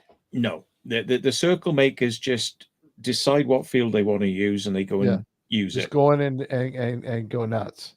Yeah. And then either the farmer likes it or the farmer doesn't like it. Some of them were cutting them out, because they didn't like them in the end. Yeah. And as long as we had photos, we as circle makers weren't too worried, because the photos are there. But I think for a lot of people who visit, the whole idea is to go into a crop circle, sit down, meditate, whatever you're going to do, and soak up that energy of the crop circle. So it didn't work out very well for a lot of visitors, because unless they were there really early on day 1, they weren't going to get in to see it in person. But yeah. So you're saying drones. So when did the drone thing first appear with taking the photos and shit? Well, they weren't around for a while, or Yeah. certainly, people were making drones, which was, I saw somebody filming with a drone in a circle, and I thought, fucking hell, this is the future, I mean, this is like really crazy shit. But I could see it was all homemade kit. Mhm. And I was like, that's tantalizing. But at about that time, when I saw that, I got my pilot's license for microlights, and I was flying a microlight around. And then, it was an easier thing for me to do the flying and somebody to take the photos out of the side of the microlight. So, we take the door off and they would just be snap, snap, snap, snap, Mhm. Yeah. But then as I was kind of seeing more and more drones start to pop along, I thought, oh, maybe I could maybe I could do this. I mean, prior to getting a drone, I got a helicopter, a petrol helicopter, and I was thinking of putting a camera on that because I thought, well, that's a good way, it's quick. Yeah. But it, it was so hard to fly. I mean, I could only just get off the ground, hover a little bit, and do this, and I was still crashing, Oh, and I no. and I had to repair the helicopter so many times, and in the end, I just like, do you know what? And this was whilst I was flying an aircraft. I was learning, trying to learn a helicopter, to kind of fly that. And then I thought, right, okay, let's go and look at this drone stuff. And I bought bits and put it together, and lo and behold, it actually worked. It was good, Mhm. Still used to use the aircraft quite a lot because Yeah. it is a good way of getting from A to B quite quickly as well. And a lot easier to jump in a plane and go to the other side of the country without having to be on motorways and stuff like that. So, I mean, we were doing stuff in quite far areas where crop circles were appearing. But then once the drone thing took off, literally, then I started switching over to that. Yeah. Even though I had an aircraft, you got better shots and video, which was stabilized, because it had a stabilized gimbal on it. So, Yeah. I could do these like art pieces, which were flying around for art's sake. And I sort of, thought, yeah, this is so much better than even bothering to put somebody in an aircraft and take them up. It's just, there's no point. It was more a kind of glamour thing then. If somebody wanted to go for a flight over the crop circle, I would take them, and yeah, but really it was drones all the way. I mean, you can see what drones do now. I mean, it's just Oh, it's amazing. fantastic. It's Yeah, amazing. fantastic Amazing. stuff. Apparently, this guy saw you. This guy saw you in New Zealand making Yeah. drones. Hey, Joe, how you This, doing? this. Hey, Joe, He's your mic. forgotten to turn his mic on. Turn There your he is. mic on. There you go. Yeah. Hello, hello. Hello, Steve. Hello, Matt. Hey, All right, Joe, how you doing? I'm doing well. Apart from being stressed out, you probably heard I lost my drone. You lost your drone. I did, yes. Was it a Mavic Mini? Yeah, a Mavic Mini. How did I know he lost his drone? Because they fly away really easy if you've got a bit of wind. Yeah, no, what happened is I took off in a stupid place. You've probably seen this stuff, though, coastlines. I'll speak slowly because I speak too fast. And what happened, I took off one day, just in the country near me, overcast by buildings and that, doing great. Come back, went for the battery thing, everything just went blank for some reason. Come to a firmware update, overtook DJI Fly. And I went, what? So I ignored that and I carried on. And then it started coming up with thinking, your altitude is too high, which it wasn't because I got limited, so it comes back. No, lost it. So I spent all that night, even my friend come down, all the way from New Britain next to me. And we searched me, Wallace, and him. No. So I said, oh, we'll call right off. The next night, so what goes down the shop, which is downstairs from me. And on the last behind the car says, oh, someone's been in saying there, someone's found your drone. I says, what? Because I checked, me map, on this, the tracker, overtracked. But it was I went through a place which was highly restricted with security, and I showed the map. And then there was gold out in the front, this, and then there was out the top case, it's down here. And then the map went to somewhere else. I think the battery must have went flat or something. But anyway, it cost us 60 quid, £20 for somebody to take us to somebody's house, and £20 for somebody to take us to somebody else's. The person that found it, and then £20 to give to the person that, they didn't. Thank you. It was a thank you thing to the last person. You know what I mean? To all of them for 60 quid for to get me drone back in Birmingham. Hey, it was worth it, wasn't it? Do you know what I did with my drone? I bought a little buzzer. It's only like about that big, little buzzer, and Mm-hmm. I strapped it onto a tiny little battery. So, and then I put Velcro on it, and I'd stick it on the top of the drone, not normal Velcro, which is wobbly, or you can get this like solid plastic Velcro. When you put it in, it's like chunk, it locks together. It's just like proper mesh. Put that on, and I have kind of stopped using it. I should go back to using it because it's got me out of shit quite a few times when the drone has flown off and done weird things. But the thing is, that buzzer, you can hear that like a kilometer away. And all you got to do is if your drone comes down, middle of nowhere, or in trees, or somewhere where it's going to be really hard to find, yeah, you just cup your ears like that, just turn around, you go, oh, I think I can hear it. You just start walking in that direction. And then as you get closer, you go, there. And it's like, and then next thing oh, there it is. Bang. I tell you what, it's the easiest way to find your drone. Never rely on the map. The maps always screw up and doesn't tell you where it is. Yeah. Well, Liam and everybody, when I tell him, Daniel, he says, well, Liam says, you've been bloody lucky, man, getting it back. Because it could have just went right second-hand shop or something, or sell it on eBay, drone for spares or something.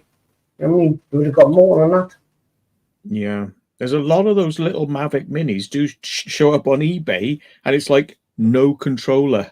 It's like, because they've been found, you know? Yeah, found, yeah. Well, this one now is registered. Well, it's all registered, you know. When you get it, before when I got that, you've got to register for everything, you know. But it was just the satellite. I think it was because I was in a location where, like, I'd normally go in like the sea, like the coast route, where it's nowhere big buildings, no metal on it. Mm. And well, the other thing to remember is a lot of people get this wrong. They turn the drone on, and then they can see the camera, and they're like, right then, let's go flying. And no. You've got to wait a couple of minutes and let the satellites build up, because it tells you how many satellites you got.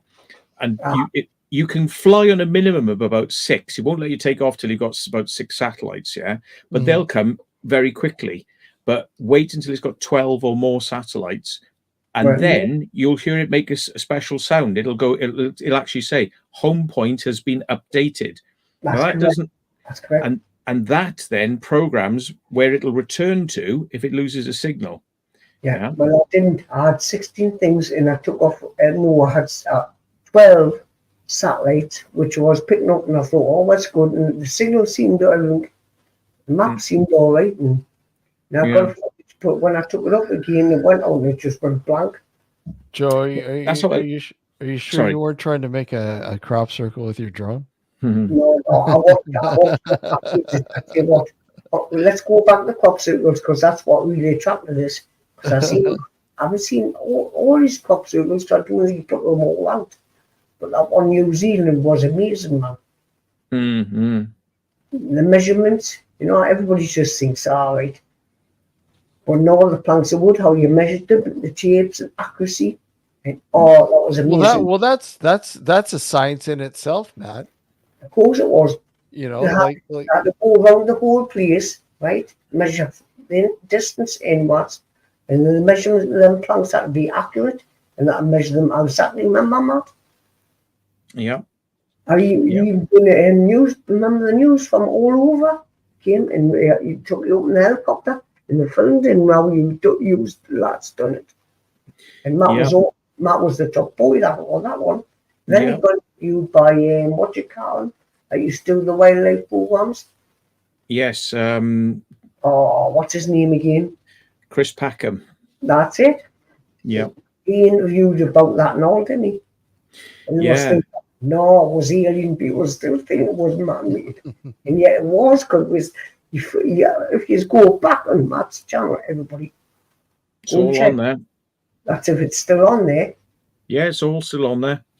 And go and check it, everybody, because it'll show you the measurements, how accurate it got to be by degrees of measurement, by everything. Come on, I couldn't do it. So I think we talked about this before, Matt. The stuff that you use to measure the stuff, you're using what, GPS? Surveyor's tape measure. No, I Yeah. once Okay. tried. I thought, oh, I'll try to make a crop circle by GPS. But Yeah. it was like in the early days of me first getting a phone that had like Google Maps and a GPS thing. Oh, okay. And the thing is, anyone will tell you. I mean, I didn't know this at the time, but Mhm. like the GPS moves around, so it's like Yeah, yeah. with you can't make a crop circle with GPS. It's just Okay. impossible. There is a possibility now. You can get these things called GPS localizers, or is it GNSS or something like that, Okay. and you can put up a transmitter Mhm. on the side of a field, and they use these with drones actually. DJI have got one. So you get a tripod, you put this thing in the air, and it receives the GPS signal, but it does it like from 30 satellites instead of just 12 or whatever. It gets like 30 satellites, and it works out your position, its position. Then it transmits a Wi-Fi signal to the drone to kind of give you an accurate position. Now, when I put my drone somewhere in the wind and Mhm. you just let it hover, it'll hover, but it'll kind of drift around a little bit. The new drones have got an eye that faces down to the ground, so it can tell when it's moving, so it keeps itself steady by that. But Yeah. without that, that eye, it doesn't really know quite where it is, and it'll drift back and forth a bit. These drones will stay to a couple of centimeters, like really, really tight. They know exactly where they are, and so they've got those sorts of systems. But I mean, do you need it? Because everything we've always done has just been by like a design, paper, measurements, angles, and have we really needed it? Because we've never had to use it, Yeah, yeah. So yeah. Yeah, well, it's incredible. I mean, and that's the thing. You look at a lot of these designs and you go, "Wow, if this was man-made, how?" Mm. This is just so intricate and such, and on such a mass scale. Like, I mean, these things are huge. The hardest thing to do with crop circles is lettering fonts and shapes, weird shapes. Yeah, And I even kind of got a system together, but I never ended up using it because I've got a laser for nightclubs. Yeah. And yeah, those lasers are very accurate. And what you can do is you can put shapes out there and things, but you can do text, and you can actually do quite complicated shapes. And what you could do is you could put the laser on full white, yeah. and you could put it up on a tripod, or temporarily get like a little bit of scaffolding somewhere in a field. And this would obviously be for commercial work, because the practicality, you can't do this because people would see the laser.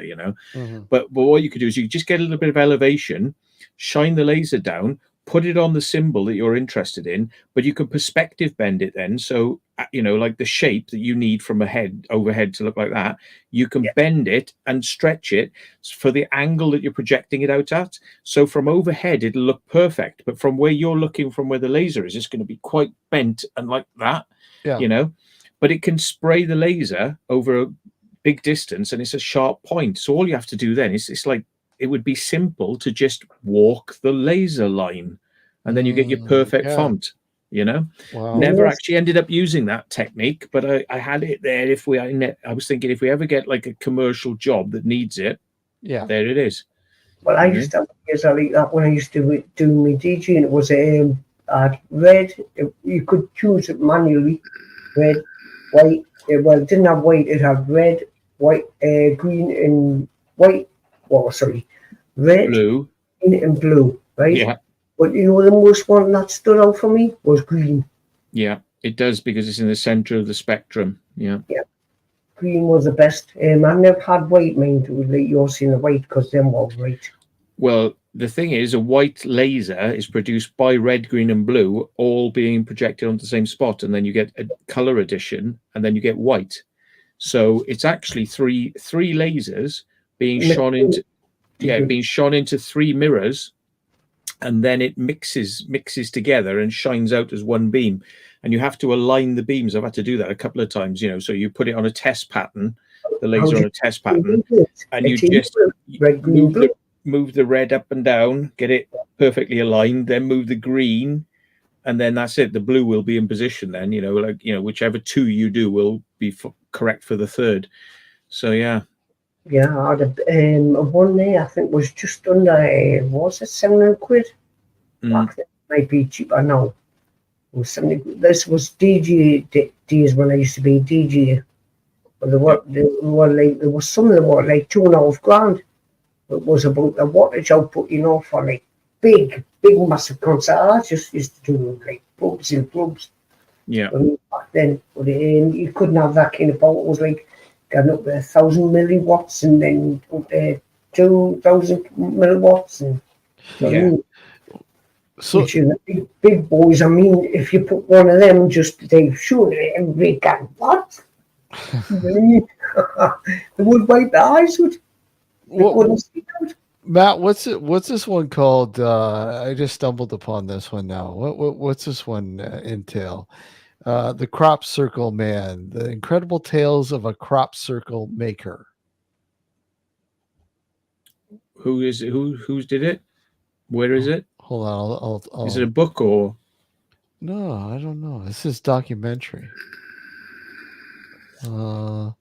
Here's the I'll send it to your messenger there. You'll have to excuse me. I keep turning the left. It's not because anybody there. It's on Amazon. When you see CCTV camera monitorized. I don't know. Oh Christ, it's me. Matthew Williams is a UFO researcher with a strong interest in crop circles. It says that it's unable to be watched in my area because it's on Amazon. Yeah, but it's only available to be seen in the States, and I don't know. Yeah, weird, eh? Jamie, I'm watching the UK. I'll have to have a look at it because I don't know. I mean, I've been interviewed by so many people over the years. I really do lose track. I mean, Yeah. I've had so many TV companies and documentary makers and newspapers and everybody. I really lose track. Mm-hmm. Yeah, it's neat. Maybe I've got. I can maybe watch it on my Fire Stick because it's jailbroken, so I'll be able. You still got on YouTube. So basically the stuff that you got on YouTube, they won't let other people in different places watch it. No, it's Amazon. It's on Amazon. It's on Amazon, yeah. But only available in the United States for some weird reason, which is like bizarre. But yeah, I can't even watch it either. Honestly, interesting is people go and check Matt's channel and go back right to his history, right at the beginning. And when my stuff to do with I separated it out for political reasons. Like I put my crop circle photos and videos on a channel called Matthew Williams, but then I didn't talk about being a circle maker on that channel, and the reason was because a lot of my videos were getting used on sites that didn't want to promote me being a circle maker, but they wanted my photos and videos, but they didn't want me or my story, of the backstory. So that's why that channel was Matthew Williams. Then Circle Makers TV, I put on my controversial channel, which is called Truth Seekers 666. Right. So, I mean, you've got Truth Seekers, The Secret Vault is now where I do most of my stuff, but the controversial stuff, the crop circle making and things like that, and some of my more controversial views, I put on that channel because I used to do little clip videos where I'd be ranting about something or some subject or whatever. All that's on that channel, and I haven't pushed people across there because, like, some of my early YouTube stuff is quite embarrassing. There's another link there, Matt. There's a DVD available. No. Amazing stuff. If you go and see it, everybody, please go and look at Matt's and check. Can you just not put links up on here? £23. Jesus. Matt, next time you go on your channel, you should put links up. $23, man. Fucking hell. It's expensive. Well, see if you can watch it in your region. Let me know, and I'll put a VPN on and see whether I can watch it from the American thing. Yeah, maybe. I'll look at my my Fire Stick. Yeah, jailbroken. So Man, honest, the accuracy that goes into it, man.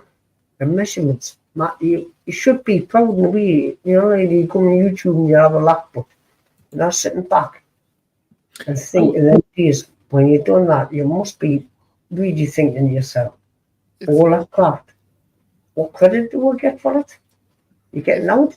Because I'll You tell you get what, you get a warm feeling in your heart for having been part of it, but I've got, you know, the knowledge of knowing the weird stuff that happened to us, you know, which is like is always going to be there for the rest of my life, you know. It's but yeah, you know, it's like how long do you keep doing it? Because it took 20, I gave it, you know, pretty much near on 20 years of my life, you know. yeah, yeah. I've never seen all of them. I've only seen a couple, but you know, I need to watch more. So you've got my email, send us a link, and I'll go and watch the rest of them, and I'll give you a like and leave me a comment. And then because the Secret Vault came along, and that's what distracted us away from that. So okay, so here, okay, I'm gonna share this. I don't know if this is you or not. Hold on, hold on a sec here. Share screen. I can appreciate what he's done and what his team done, but it wasn't all down to Matt. You see his measurements and how it is. I put the family. Is that you on top of the hay bale there? Where let's have a look. Oh, you brought me up on screen, right? Okay. Yeah, that's me. Okay, so that's yeah, that's part of the crop circle maker. Hold on there. Wait, where did it go? Why did I get rid of it? I'm trying to find an alternative way of watching this. It seems to be in a couple places, but that's not. It won't let me. I have toyed with the idea of uploading onto the Secret Vault all of the episodes of Circle Makers TV because it will give people a chance to have a look at something they probably wouldn't have looked at if they'd gone across to the original, you know. Yeah, maybe because it does fit with my Joe, you're on mute again. See that would. No, it would be a good idea that because it'll give you a bit more space to do your things, what you do in your edit, and to relax a bit more instead of rushing everything. Well, yeah, I mean, but I try to do as much as I can, you know, I know you do. and get out there and do as much as I can, you know, and I don't want to slow down if I can help it. It's just finding people to come on the explores and finding the locations. So, People as well. Okay, try this, Matt. I don't know. Maybe on your end, you might be able to. It looks like you can watch it free on hold on Apple TV. Hold on. I don't have Apple TV. I don't think you need it. It might be different on your end. I don't know. Might be different on your end. I don't know. So 100%. Okay. I don't know. I'm just looking at different. It's just watch 2009, yeah. But it's not coming up with anything I can click to actually watch it. No. It's weird, yeah. It's to me it's saying free. If you want to watch it free, you can watch it on free trial with Apple TV for free. Okay. Yeah. Yeah, okay. I mean, I'll have a look to see whether it's on one of the pirate sites, but yeah, I didn't know that. No. I've got. Hold on. Where's my? Shouldn't have said that, right? But never mind. Bookmarks. Show my. We don't know how many people say probably cloned this or whatever. You know what I mean?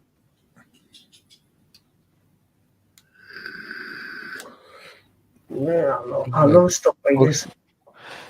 I'm just trying to, because I have a site that I go to that might have it. Hold on. Where are we? Where is my bookmarks? Where'd you go? Being inside in there, America mind on them strawberry fields and mind will shoot you dead.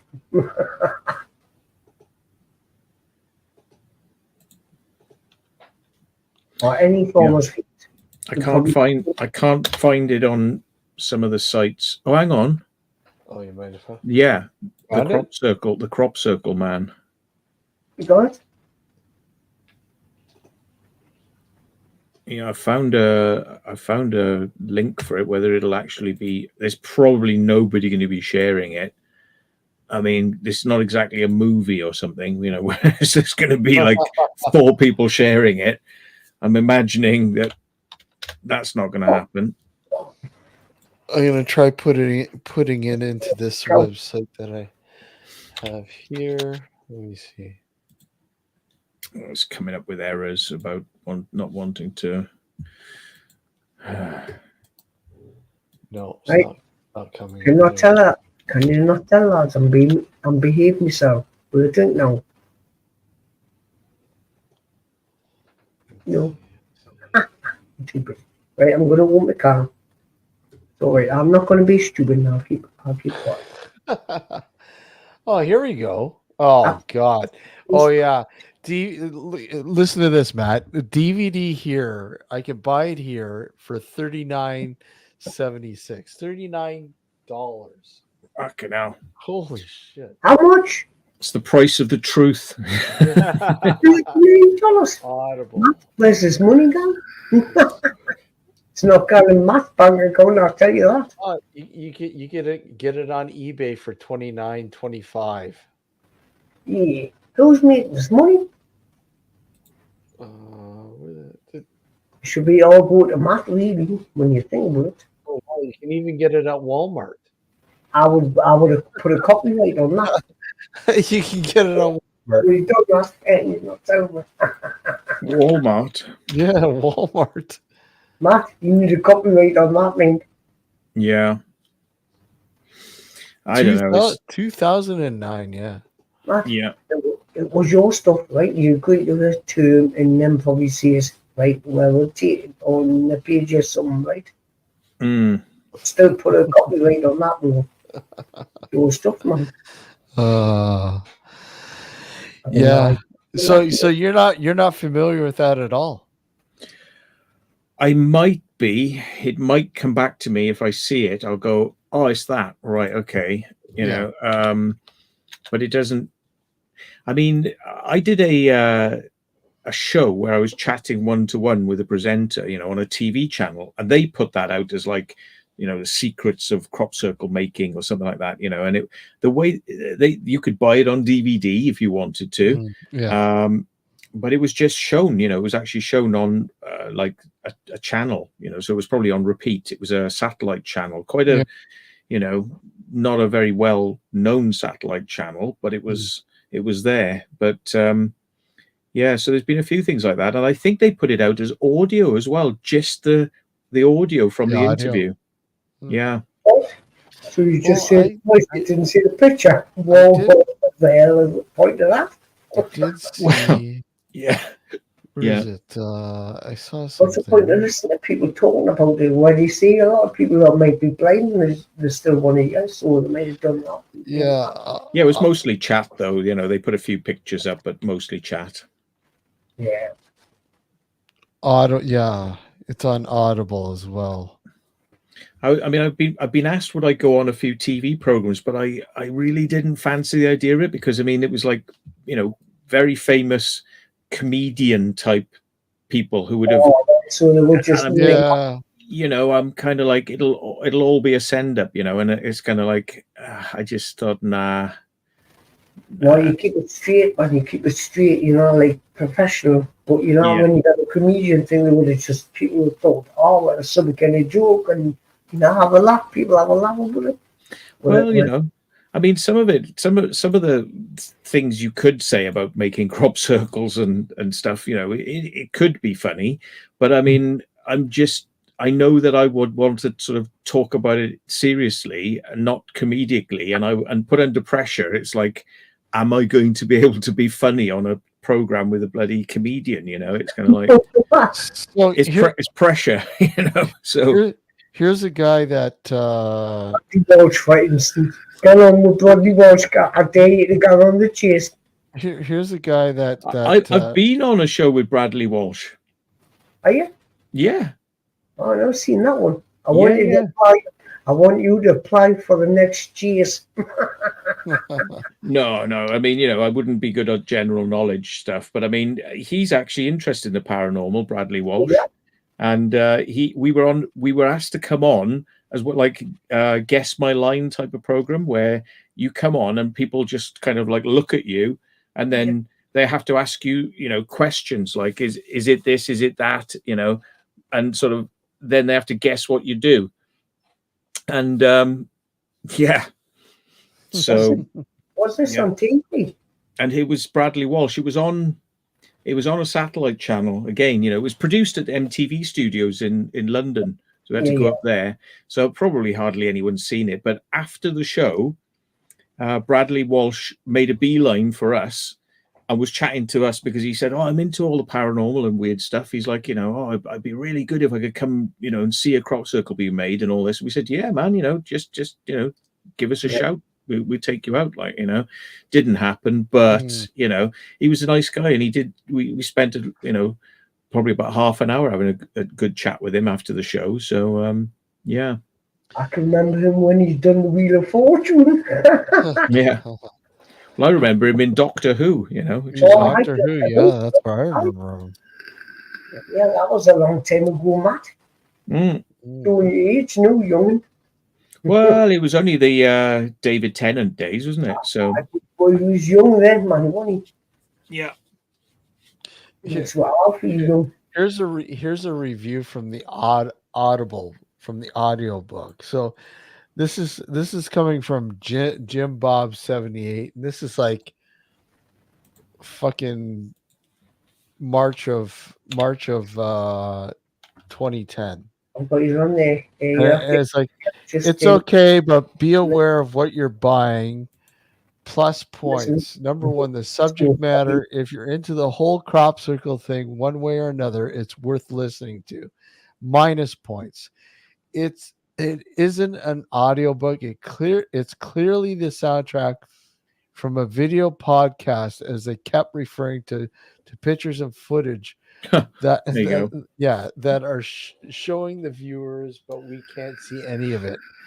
It's not an hour and 37 minutes at all. It's just over 45 minutes in total. Yeah, that's about right. Yeah. Yeah. So, yeah. And verdict. If like me, it's an area that interests you, this is worth a listen. But regardless of if I agree with Matt Williams' viewpoint or not, I can't help but feel the whole package was a bit missold. I guess, well, because it was an audiobook. It wasn't the full thing, the full video or whatever. Yeah. Yeah. Well, that's it. If the guy had looked hard enough, he could probably got the show as a DVD rather than the audiobook. But yeah. But he got stuck with that. Yeah, it's interesting when this stuff pops out of the woodwork and you're like, holy shit, I don't remember that. Wait a sec, And I remember a long time ago doing a TV show.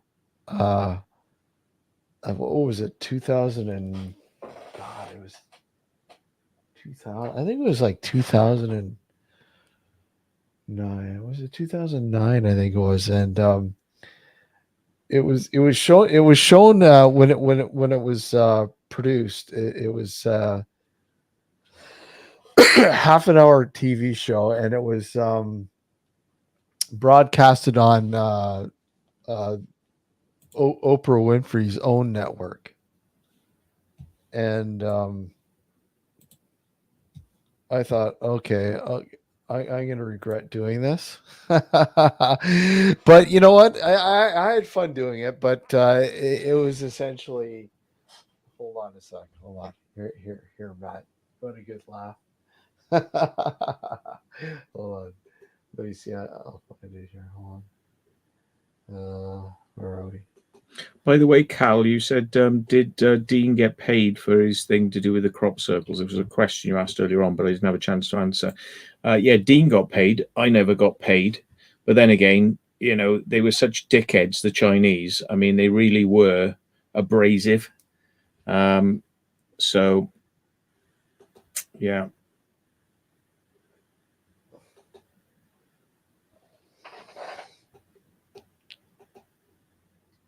Okay. Just loading it up here.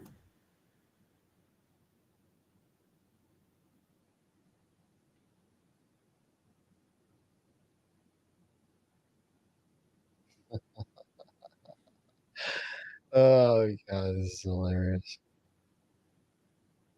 I'll just give you a little.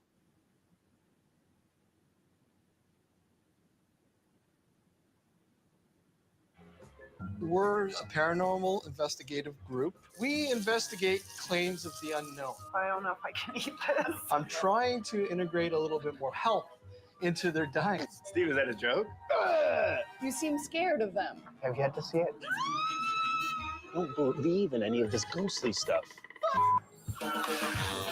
I'm Chef Ezra. In my world, flavor comes first. So it's a chef program with ghosts. Yeah. Is everything. You gotta call it for your health. Baby, pasta? Pasta. In Italian It food? has to go. The fat is out of control. Who cooks under these circumstances? The fat is out of control. Fat's healthy. Yeah. We investigate claims of the unknown, things that can't be explained by science. We use audio, video, temperature readings, EMF. Usually we come up with something interesting. We gather for meetings every month. We have a mediocre Stops. best. That doesn't. That's I not make a. hamburger patties. That's not a good because name, they're really. my- Stops. We're a bunch of sops. Yeah. Oh, no. fulfilling dinner, so he thinks. I'm trying to integrate. Is that like Southern Ontario Paranormal? Paranormal Society? Oh I no! think he thinks that he's really good, but he's not. I mix in a bit of breakfast cereal. It adds a lot of fiber to it, a lot of flavor, a lot more goodness, wholesome goodness. It's horrible. I'm telling you, it's horrible. I want to tell him his food sucks, but he kept telling me it's his grandma's recipe. This is definitely a tough bunch to cook for. How many times have we offered to cook? He won't let us. I don't necessarily eat it myself, but hey, to appease them, why not? He says he's a health nut, but I have yet to see it. Rice balls, they enjoy it, so I make it. It makes high school cafeteria food taste good. They're moaning that I don't give them enough flavor, so I mean, there we go. Just chuck loads of that mayonnaise on there. Like, That's everything. It's really difficult to fulfill our obligations of these investigations. A lot of times I'm tired. I just can't find that energy. Definitely, he needs some more flavor in his food, and he needs healthier food and more variety. You have a few of the members in the group that are watching their weight, watching high blood pressure. so this is trying basically to a roast of balance it the all out. of your like Yeah. dodgy cooking. Exactly. The Paranormal Society's called us in. Their leader, Steve, is cooking food void of nutrition. Not to mention flavorless, white, and dead. Our challenge is to get them to eat the right food at the right time. And to show them that delicious food means bright, vibrant ingredients simply prepared. What a great night for an exorcism.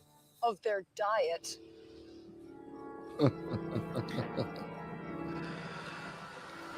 But yeah, you get the idea. No, it's interesting, but I mean, it's like, God, they crowbar people into a thing on cooking. You I know, it's know. like, yeah. Yeah, a casting friend of mine, she calls me up. She goes, "Hey, you want to do this show?" I go, "What is it?" And she gave me a brief synopsis. So I said, "Ah, fuck it. Okay, why not? It's a paycheck. I'll do it." Oh Right? yeah, you got paid. Wow. Oh fuck yeah. Mm, Yeah. Jesus, I was like something, like, yeah. I Yeah. like with the crop circles. You know, I provide my time for free.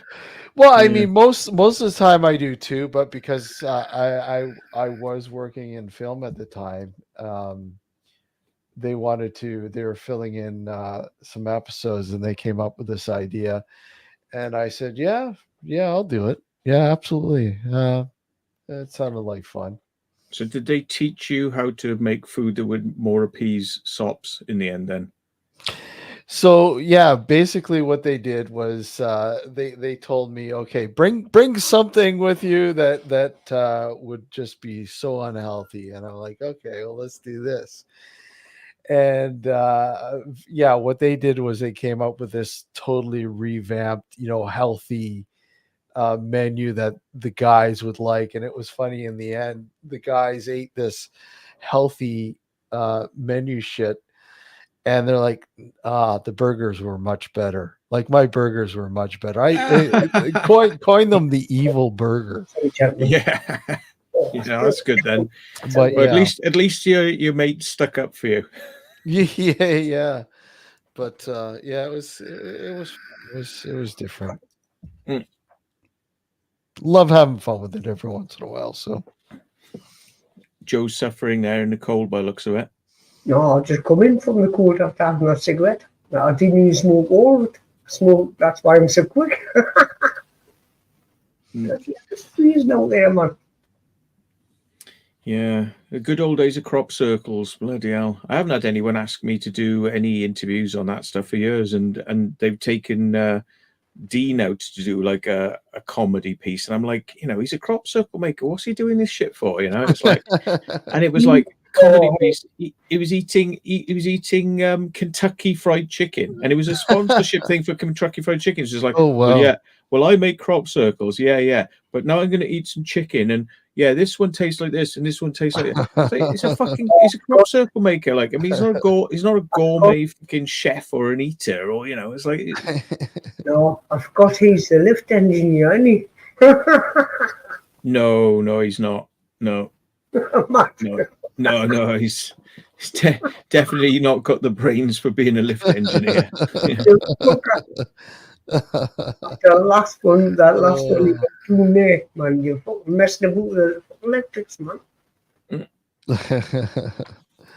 Yeah, it's dangerous. It's weird how that happens, or yeah, because you don't. I mean, how long's it been, Matt, that you would say you were serious about the crop circle thing? I mean, it's been a while, right? I kind of tailed it off at 2000, and I kind of only made a few and helped people out, but just still kept on doing the drone stuff, so I was like contributing to my friends who were making crop circles by going out and doing the drone stuff. So that was my contribution rather than being out there making them. I got to be honest, it's like being out in the dark, in the weather, all night long, getting cold. It kind of like 10 hard years of doing it, and when I got arrested, it was almost like, oh, maybe I should take a back seat on this now. It was a good excuse, like without letting everyone down. I had an excuse to, well, I shouldn't be doing it now because I got arrested. So it was kind of a way to kind of ease myself out of it, and through kind of feeling of guilt, like I'm letting my mates down who are still making crop circles, then it's like, well, no, I'll still contribute, but I'll go out and film them, so yeah. But that was that was the thing. That's Hey, as oldies, right? Oldies, you get some oldies and go and see it. Look, let's go and pick on somebody's sweet garden. And there's the thing, everybody. You should get yourself some little bits of floorboards. Go and practice if you've got big enough garden. Let your grass go high. And stop messing and rooting. Try and practice some flat down. Doesn't work in grass. No, nah, not really. I mean, it's not as impressive as when you do it in crop, because there's such a height distance between the crop that was there and the flattened crop that you get this nice shadow, around the edge. It's deep on it. So it's like being your shoulders on it. What kind of crop now? Are we rapeseed? What kind of crop were you? rapeseed is the Yeah. first crop to appear in the season, which is yellow, Yeah. but it's a bitch to work in because it's so thick. You know, Okay. not only do all the heads mesh together, Yeah. it's hard to push down, and it tends to snap more when you push it down. And because the heads are all kind of like just flowering in all different directions, it kind of looks rough when you look at it from above. So, so basically, the next crop to come along is the barley, and then wheat. So you know, those are the real crops you want to work in because they just have thin heads which don't stick together. You know, and when they press them down, they all go down together. You know? Yeah. Okay. Yeah. Plus, it's that colour stands out better as well. The color. It does. Yeah.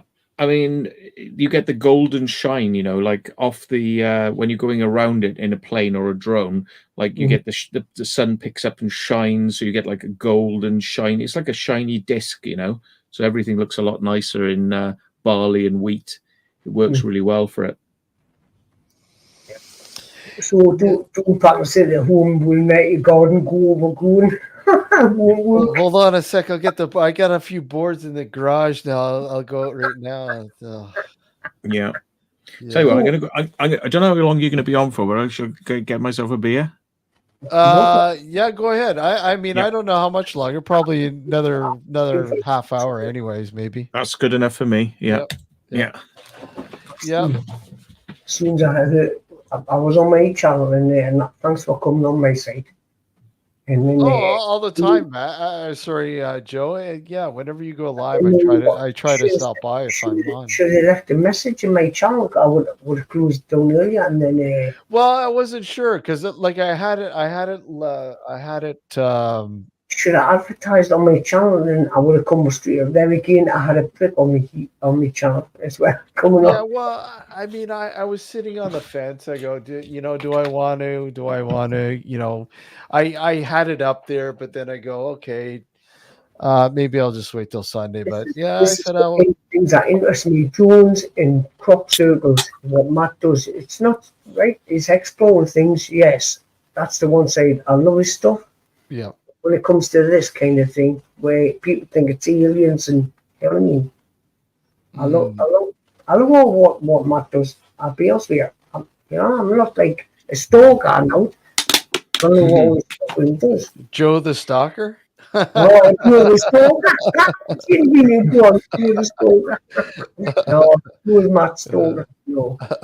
Yeah, no, over the years I've watched Matt because it's I've told you from day one, when I first started YouTube, it was the proper people I found by accident. And then it was fighters. And through fighters, I found Matt. And through Matt, I've met everybody. You know what I mean? And then it was Gareth. Well, Gareth, if he was still here now, he'd be on here. Yeah. Well, yeah. I mean, that's how I met everyone. Sue Gareth. I miss him, you know. I miss him 100%. Oh, yeah. Like all we do, you know, he was straight down.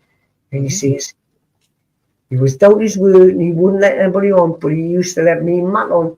Me and Matt straight away. Everybody couldn't give it us. As long as I kept my mouth shut. That's what he used to say. And then he used to get on. He used to say stories. He used to talk, you know, about the books and that. It wasn't because he wasn't interested in what you had to say. It's because nobody can understand you. Yeah. He could remember what he used to say to Matt. He used to say, Matt, I can understand him what you're on about. My decoder takes a little bit longer when I'm hearing what you're saying. Yeah, because we're me speaking. You see, that's the truth. Well, let's change gears. Let's change to a different subject. I mean, oh God, I've talked about this so many times. There are people who watch this now are probably like, "Fucking hell!" Matt says, "Let's not talk about it's all I can say is what I know, you know." But it's like it's the same shit. So yeah. It's talked about it to death. So I say to people, go and watch Circle Makers TV because it'll all be fresh stuff from a completely fresh perspective, you know, and you'll probably enjoy it more than me hearing because I always summarize, but those shows go into great detail, you know, so there's a lot more in there to be able to watch. The backdrop. Yeah, the backdrop. I got the demon backdrop tonight with a portal to another dimension, you know. I will send IPS through that first. Yeah. We're exploring with Taffy, maybe. On the other end, I wonder what's on the other end of that. Yeah.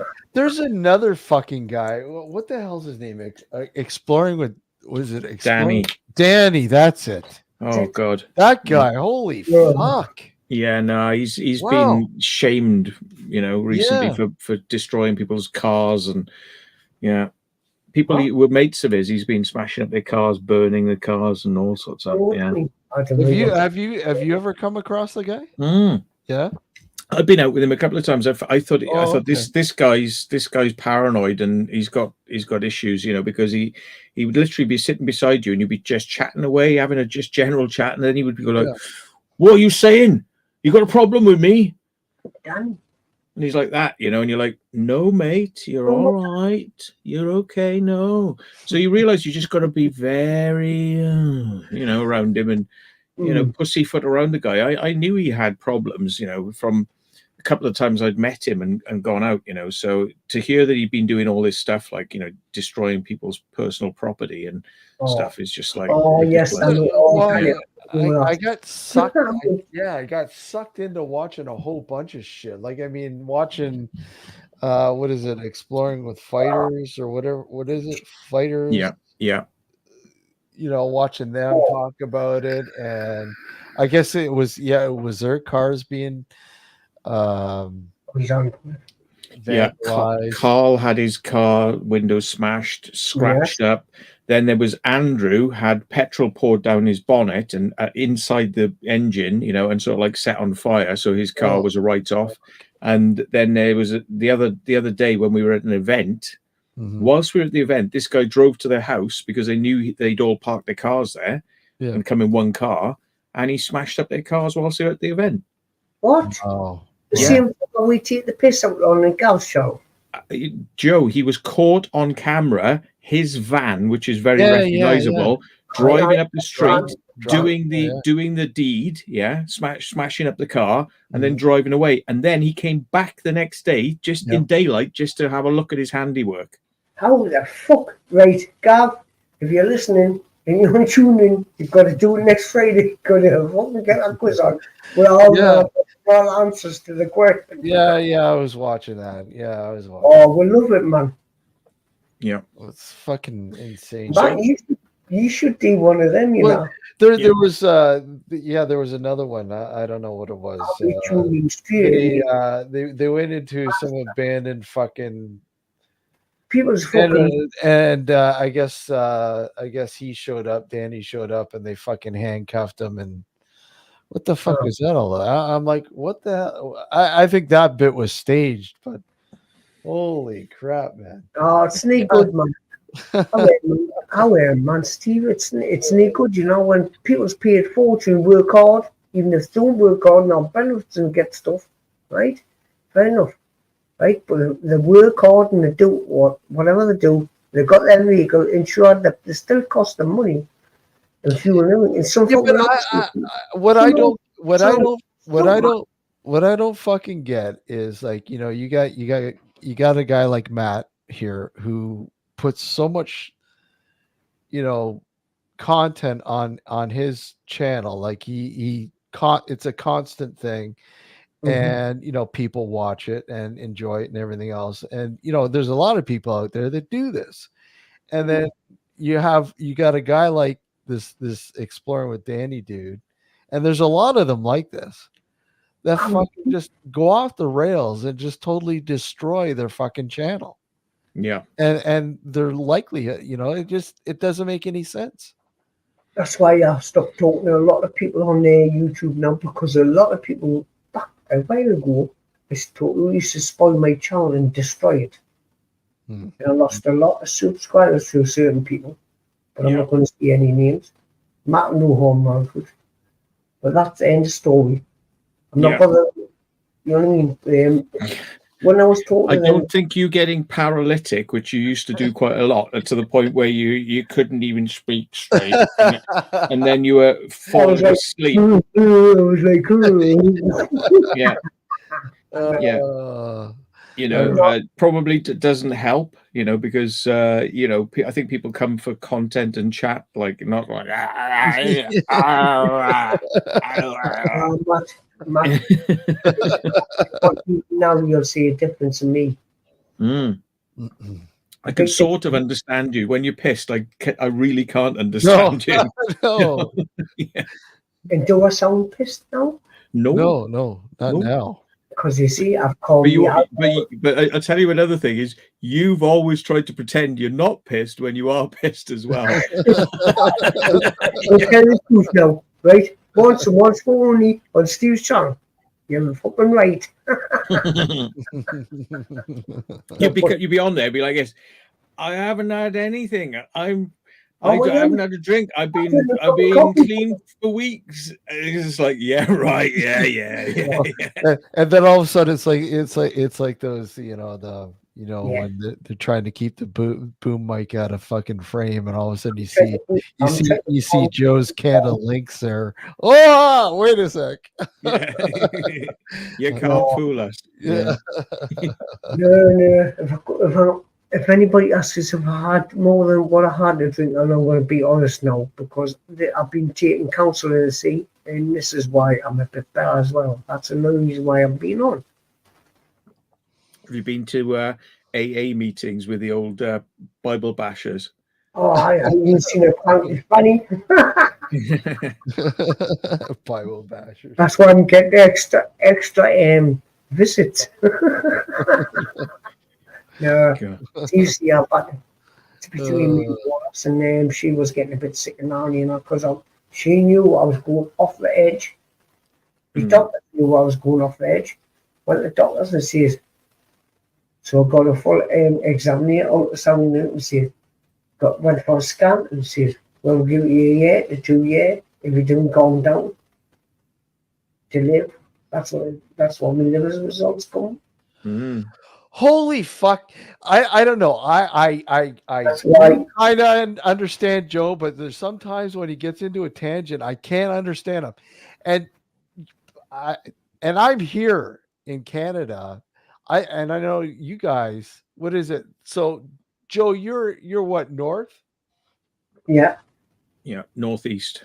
Northeast. Well, it's Northumberland now because I'm originally from Newcastle, but I'm up more like Blythe area, Northumberland. Oh yeah, okay. The only real change in dialect and the only way it places more northern is Scotland. Yeah. It's when you get from where I am up to Lake Amble.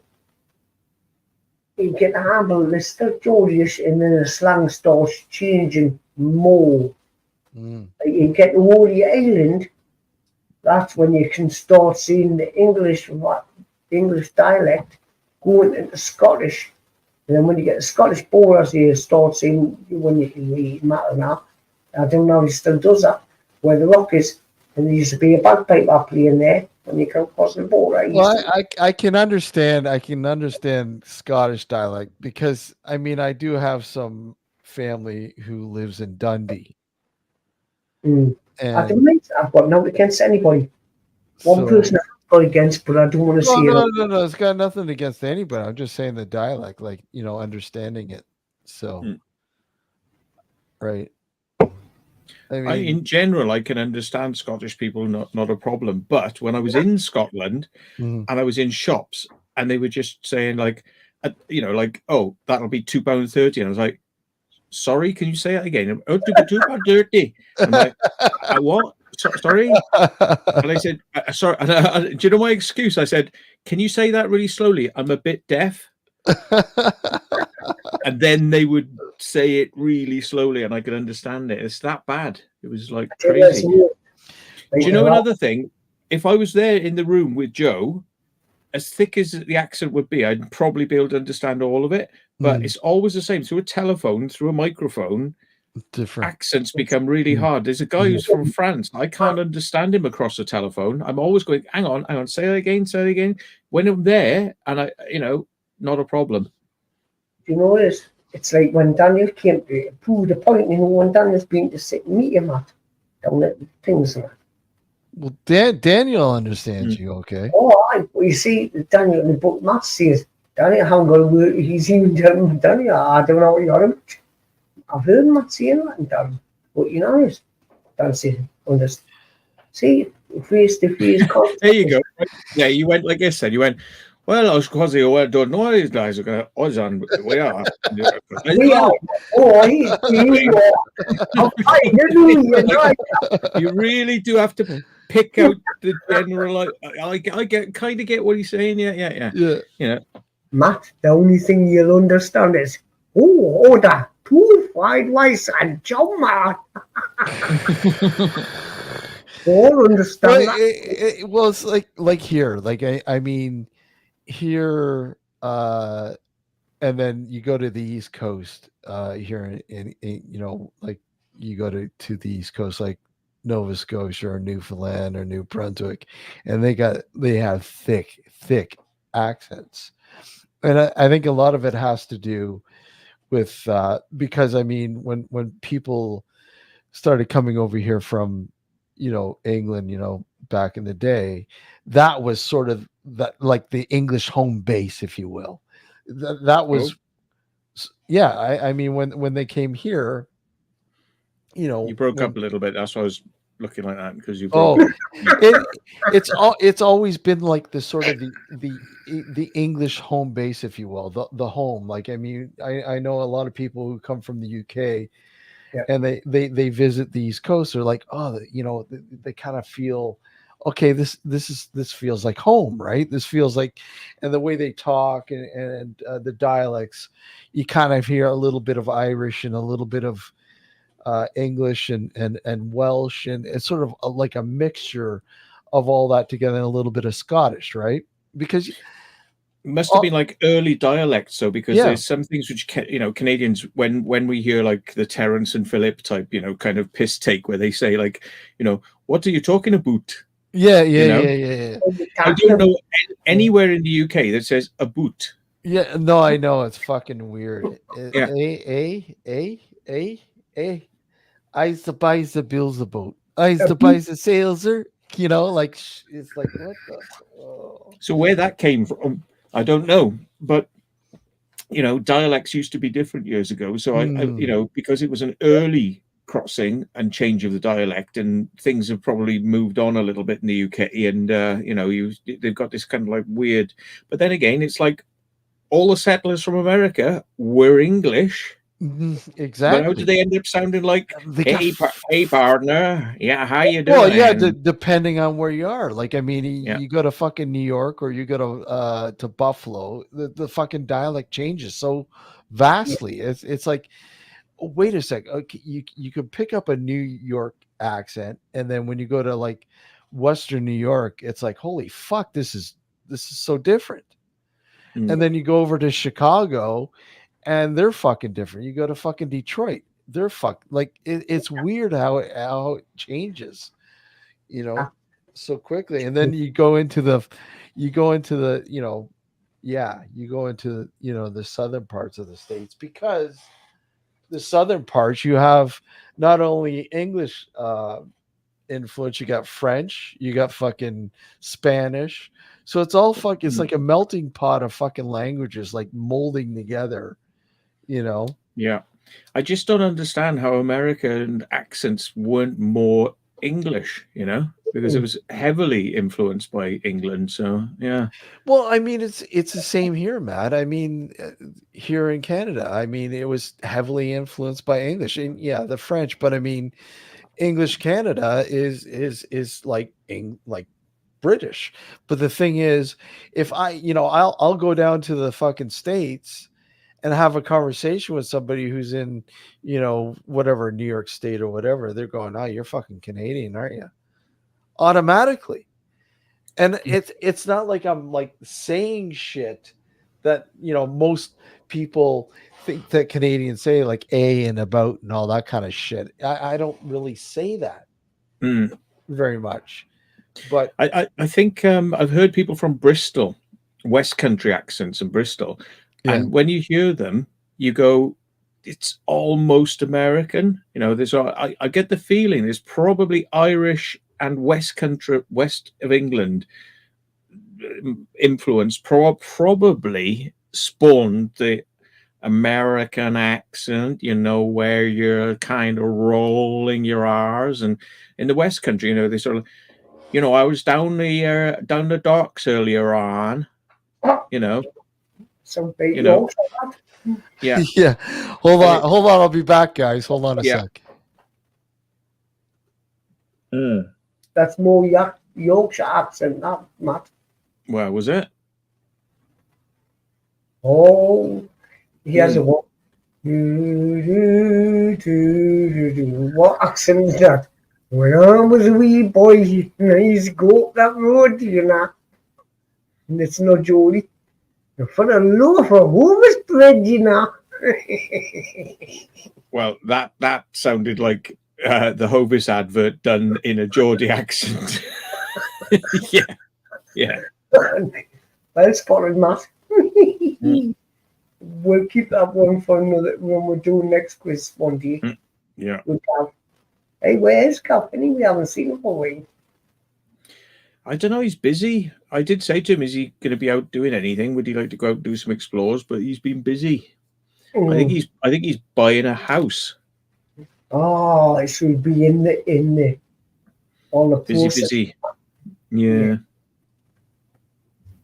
So you got any plans lately? You don't have to see it on yet, but I was thinking of going to see a museum, but I'm not sure if they're open tomorrow. I was thinking about it, but if I have a couple to drink now, which, well, I only have one, I probably won't feel like doing it in the morning. That's usually the way. Like I've got to, you know, I've really got to drive myself to do it. But let's have a look. I'm just going to check whether it's open tomorrow. It probably is. Let's have a look. you don't have to see where it is. But I'm looking forward to this. Are you going to do a live or? No, not from in the place. I'll film it and put it up high quality. No problem.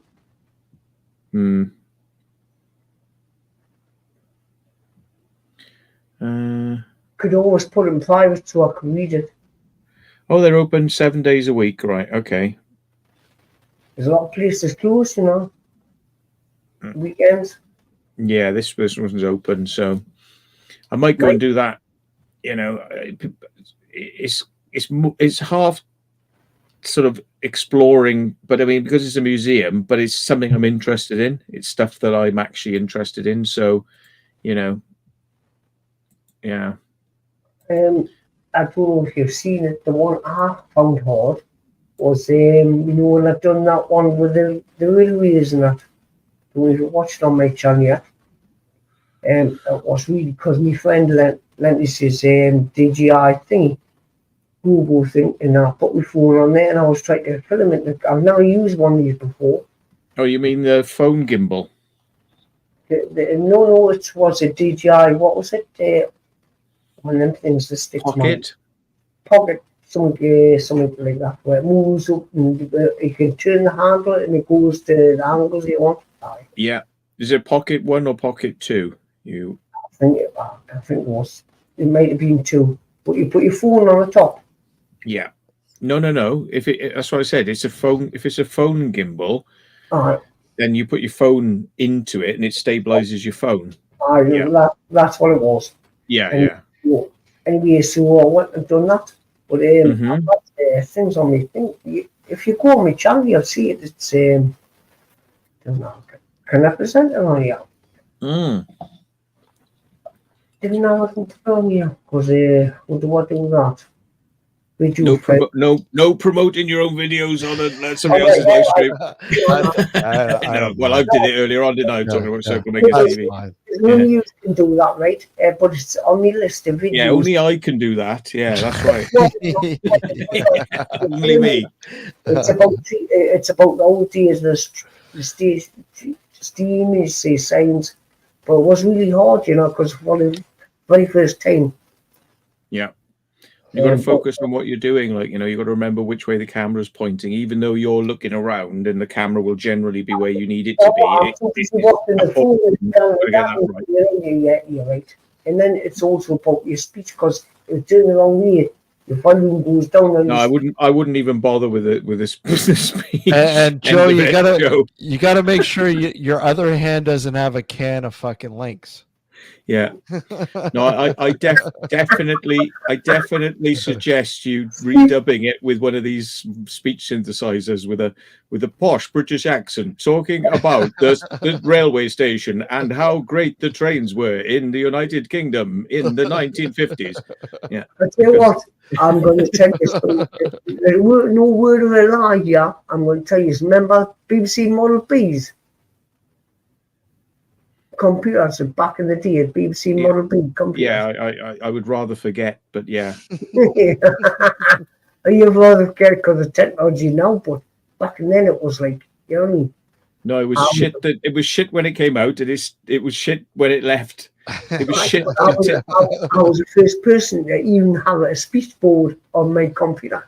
Oh wow! And I tell you one thing, I would love that now, you know, for like sound effects, because you're electronic, and it was the way it would come out. It was amazing.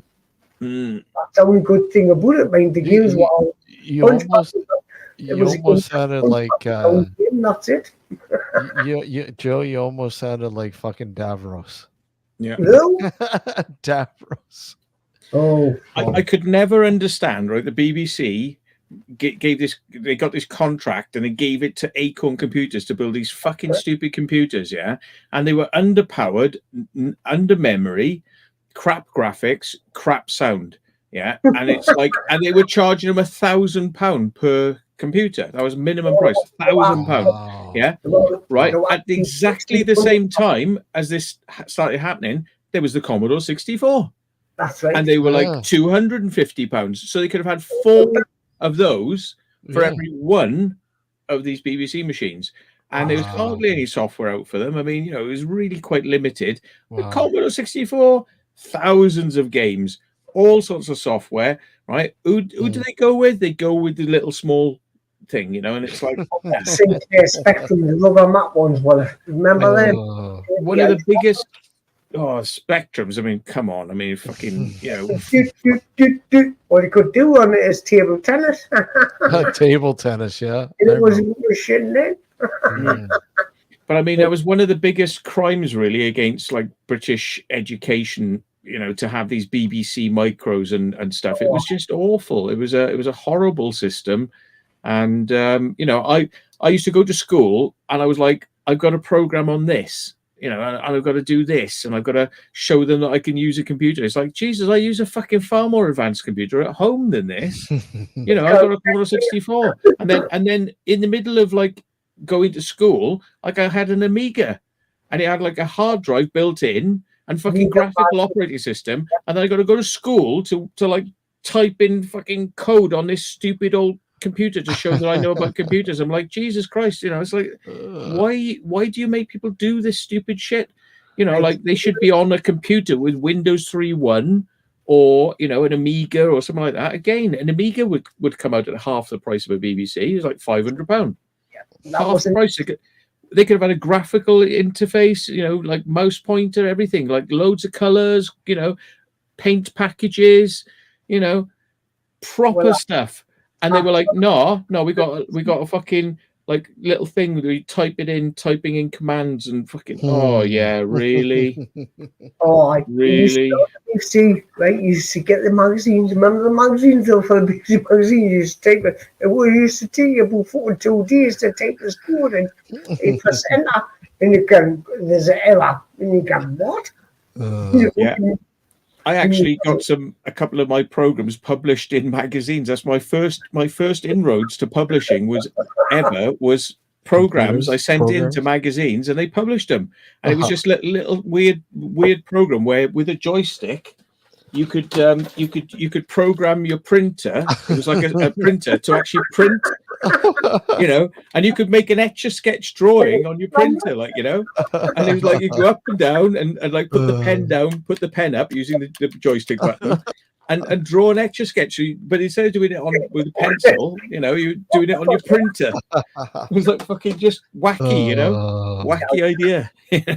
But after that, I got I was torn between Atari ST, because the Atari ST was supposed to be more music thingy than an Amiga 500, and I was balanced, so I went for a Amiga 500. Not the, that's what I went for. You made the right choice there. The ST was very underpowered. Amiga 500, I even got extra memory. You know, you put it in the bottom. Yeah. You put the two flaps. I think what was only about I can't remember the memory now. It wasn't much. It wasn't like gigabytes, and it was only so many megabytes on it. But it might have been, was it 500 megs? Something like that? I think it was 250 slots. It was only two slots. I think it was too high. And then I had a separate, because you know you had the hard disk drive, you know, your disk drive on the side. I had a separate one myself. I think it was 512K. Something That's like that. it. 512K. That's 512K. Holy crap. 512K. But that's a lot for Amiga. When you started out, the power of it. You know, the processor power totally outruled any other computer in that era then. I had a little sound sampler, and I was like loading in sound files, and I was editing them together and making loops and music and stuff like that, you know, and sort of using like music software to do all that. And it's like, and then there you go into school and their computers, you know, it's like 10 print hello, 20 go to 10 run. You know, that was like fucking, that's where you were at. / please go to line 1, which represents 100 something day. I can't remember the program. No. Question mark, such and such, all these symbols and that. Well, man. Nobody does that anymore. Apart from the bloody posh fucking Cambridge cunts. Yeah, Mark is saying that place will probably be open in 4 hours, which is why, like, probably, gonna be tired when I get up. And never mind. I mean, I was going to say to you, to like, get an energizing subject in. Have you heard about the latest UAP stuff? With obviously David Grush and all that. Did you hear that the senators who tried to get into a skiff so they could have the meeting with David Grush? Okay. And David Grush was there, but he wasn't allowed to say anything because he's lost his security classification. So he wasn't allowed to reveal his information to them because he didn't have a security classification. So therefore, he was going against his contract because it's like, well, everything you've heard previously, you're no longer allowed to talk about. You have to keep secret. Wow. So he wasn't allowed to talk. So guess what? There was a thing the other day. This has just happened. And they had a Senate hearing where they said, well, they had a private hearing about all this UFO stuff, but the guy who's got the information wasn't allowed to speak because he hasn't got his security classification. So we're asking for a resolution to get his security classification back so he can speak. And they passed it. They passed a special resolution. Wow. To get back. Now, it doesn't mean he's got his classification back. It's just that the Senate have said, give it back. Wow. Give it back to him. So he's allowed to speak. Now that, so things are moving forward. Like, I mean, of course, the Pentagon said, oh, you can have a skiff, but he can't speak, Yeah. So it's like, so now they've gone, oh, well, we've got past that now. Now he'll be able to speak. So they're going to be like, fucking bastard.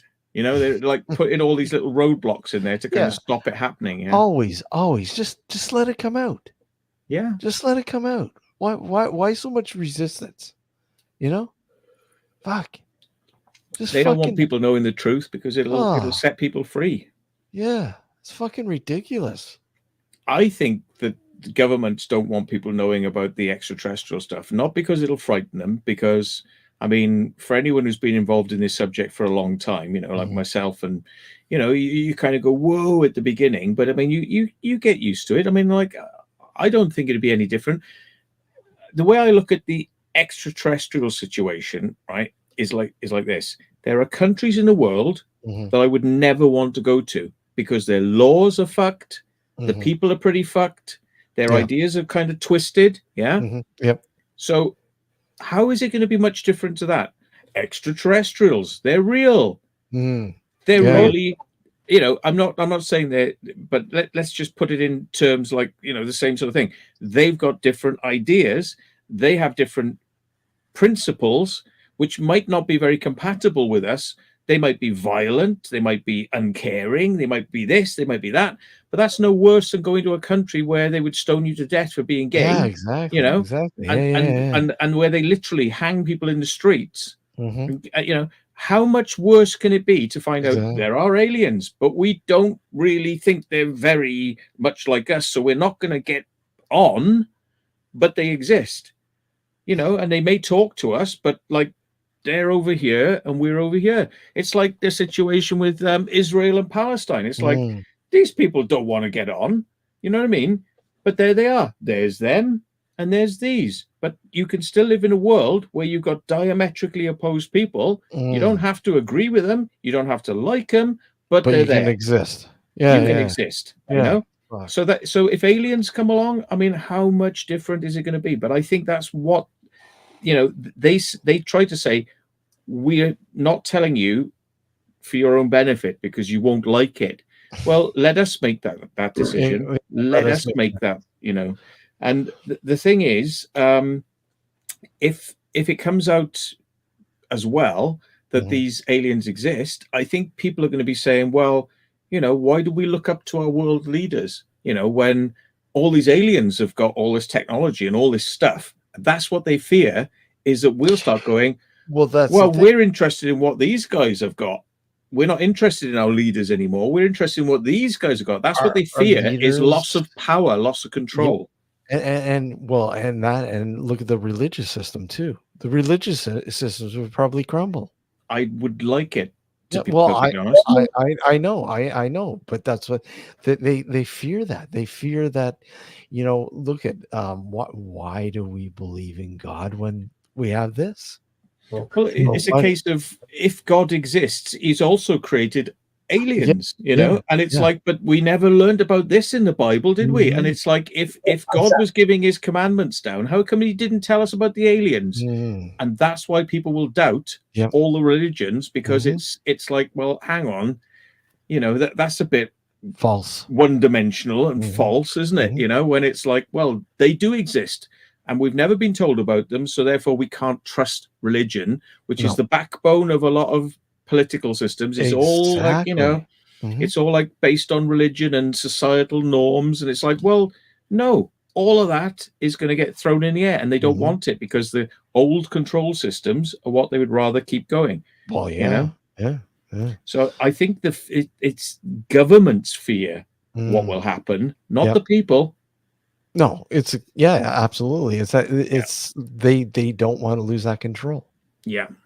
And they feel that that the control will be lost. Anyhow, I'm gonna Never have mind. to Joe's just been talking to us, but he's got his mic muted because he just doesn't get it. So it's all right. I fucking do. anyways, guys, I'm gonna have to cut this. But I mean that's a given, Matt. I think the governments don't want to lose that control, and they know they'd lose it if the fucking the truth came out. I mean, Especially obviously. because they've been lying to us as well for a very long time, and people are Yeah. going to go, "Hey, you got lied to over COVID. You think that's bad? Yeah. Look at this. Look at this fucking shit they've been keeping from Here's you." an example Why of what. Why did you think I could, please forgive me, God? Because is it a God? Maybe it's aliens. Because God, like Matt's just said, meet your real makers. we're all exactly. I should have said, please forgive me, all aliens. Yeah. I didn't know. But God's a more polite way to, say it against people. Yeah. No, it's been a great conversation, Matt. Yeah. It's been Put some more of that, try and see if you can get it out and get some more of that stuff up so people can see. Because they're not seeing it. Yeah. It's on one of your other channels, but people haven't seen that about your circles and that. Because I'm really into that stuff. Fish, reel it in, yes, reel it. I'm just, eating away is winding it up. Yeah. Him up there is winding it up. Go and watch it, everybody. No, I'm saying, all we got to do is you wind Joe up. He'll just go and go and go. I'm like a dynamo because I'm not getting to sleep yet. Well, there we go. All right, guys. Take care. All the best. All right, Joe. Take care. Cheers now. See you, Bye, Matt. everybody. Bye-bye. Bye. Yeah, no, all right.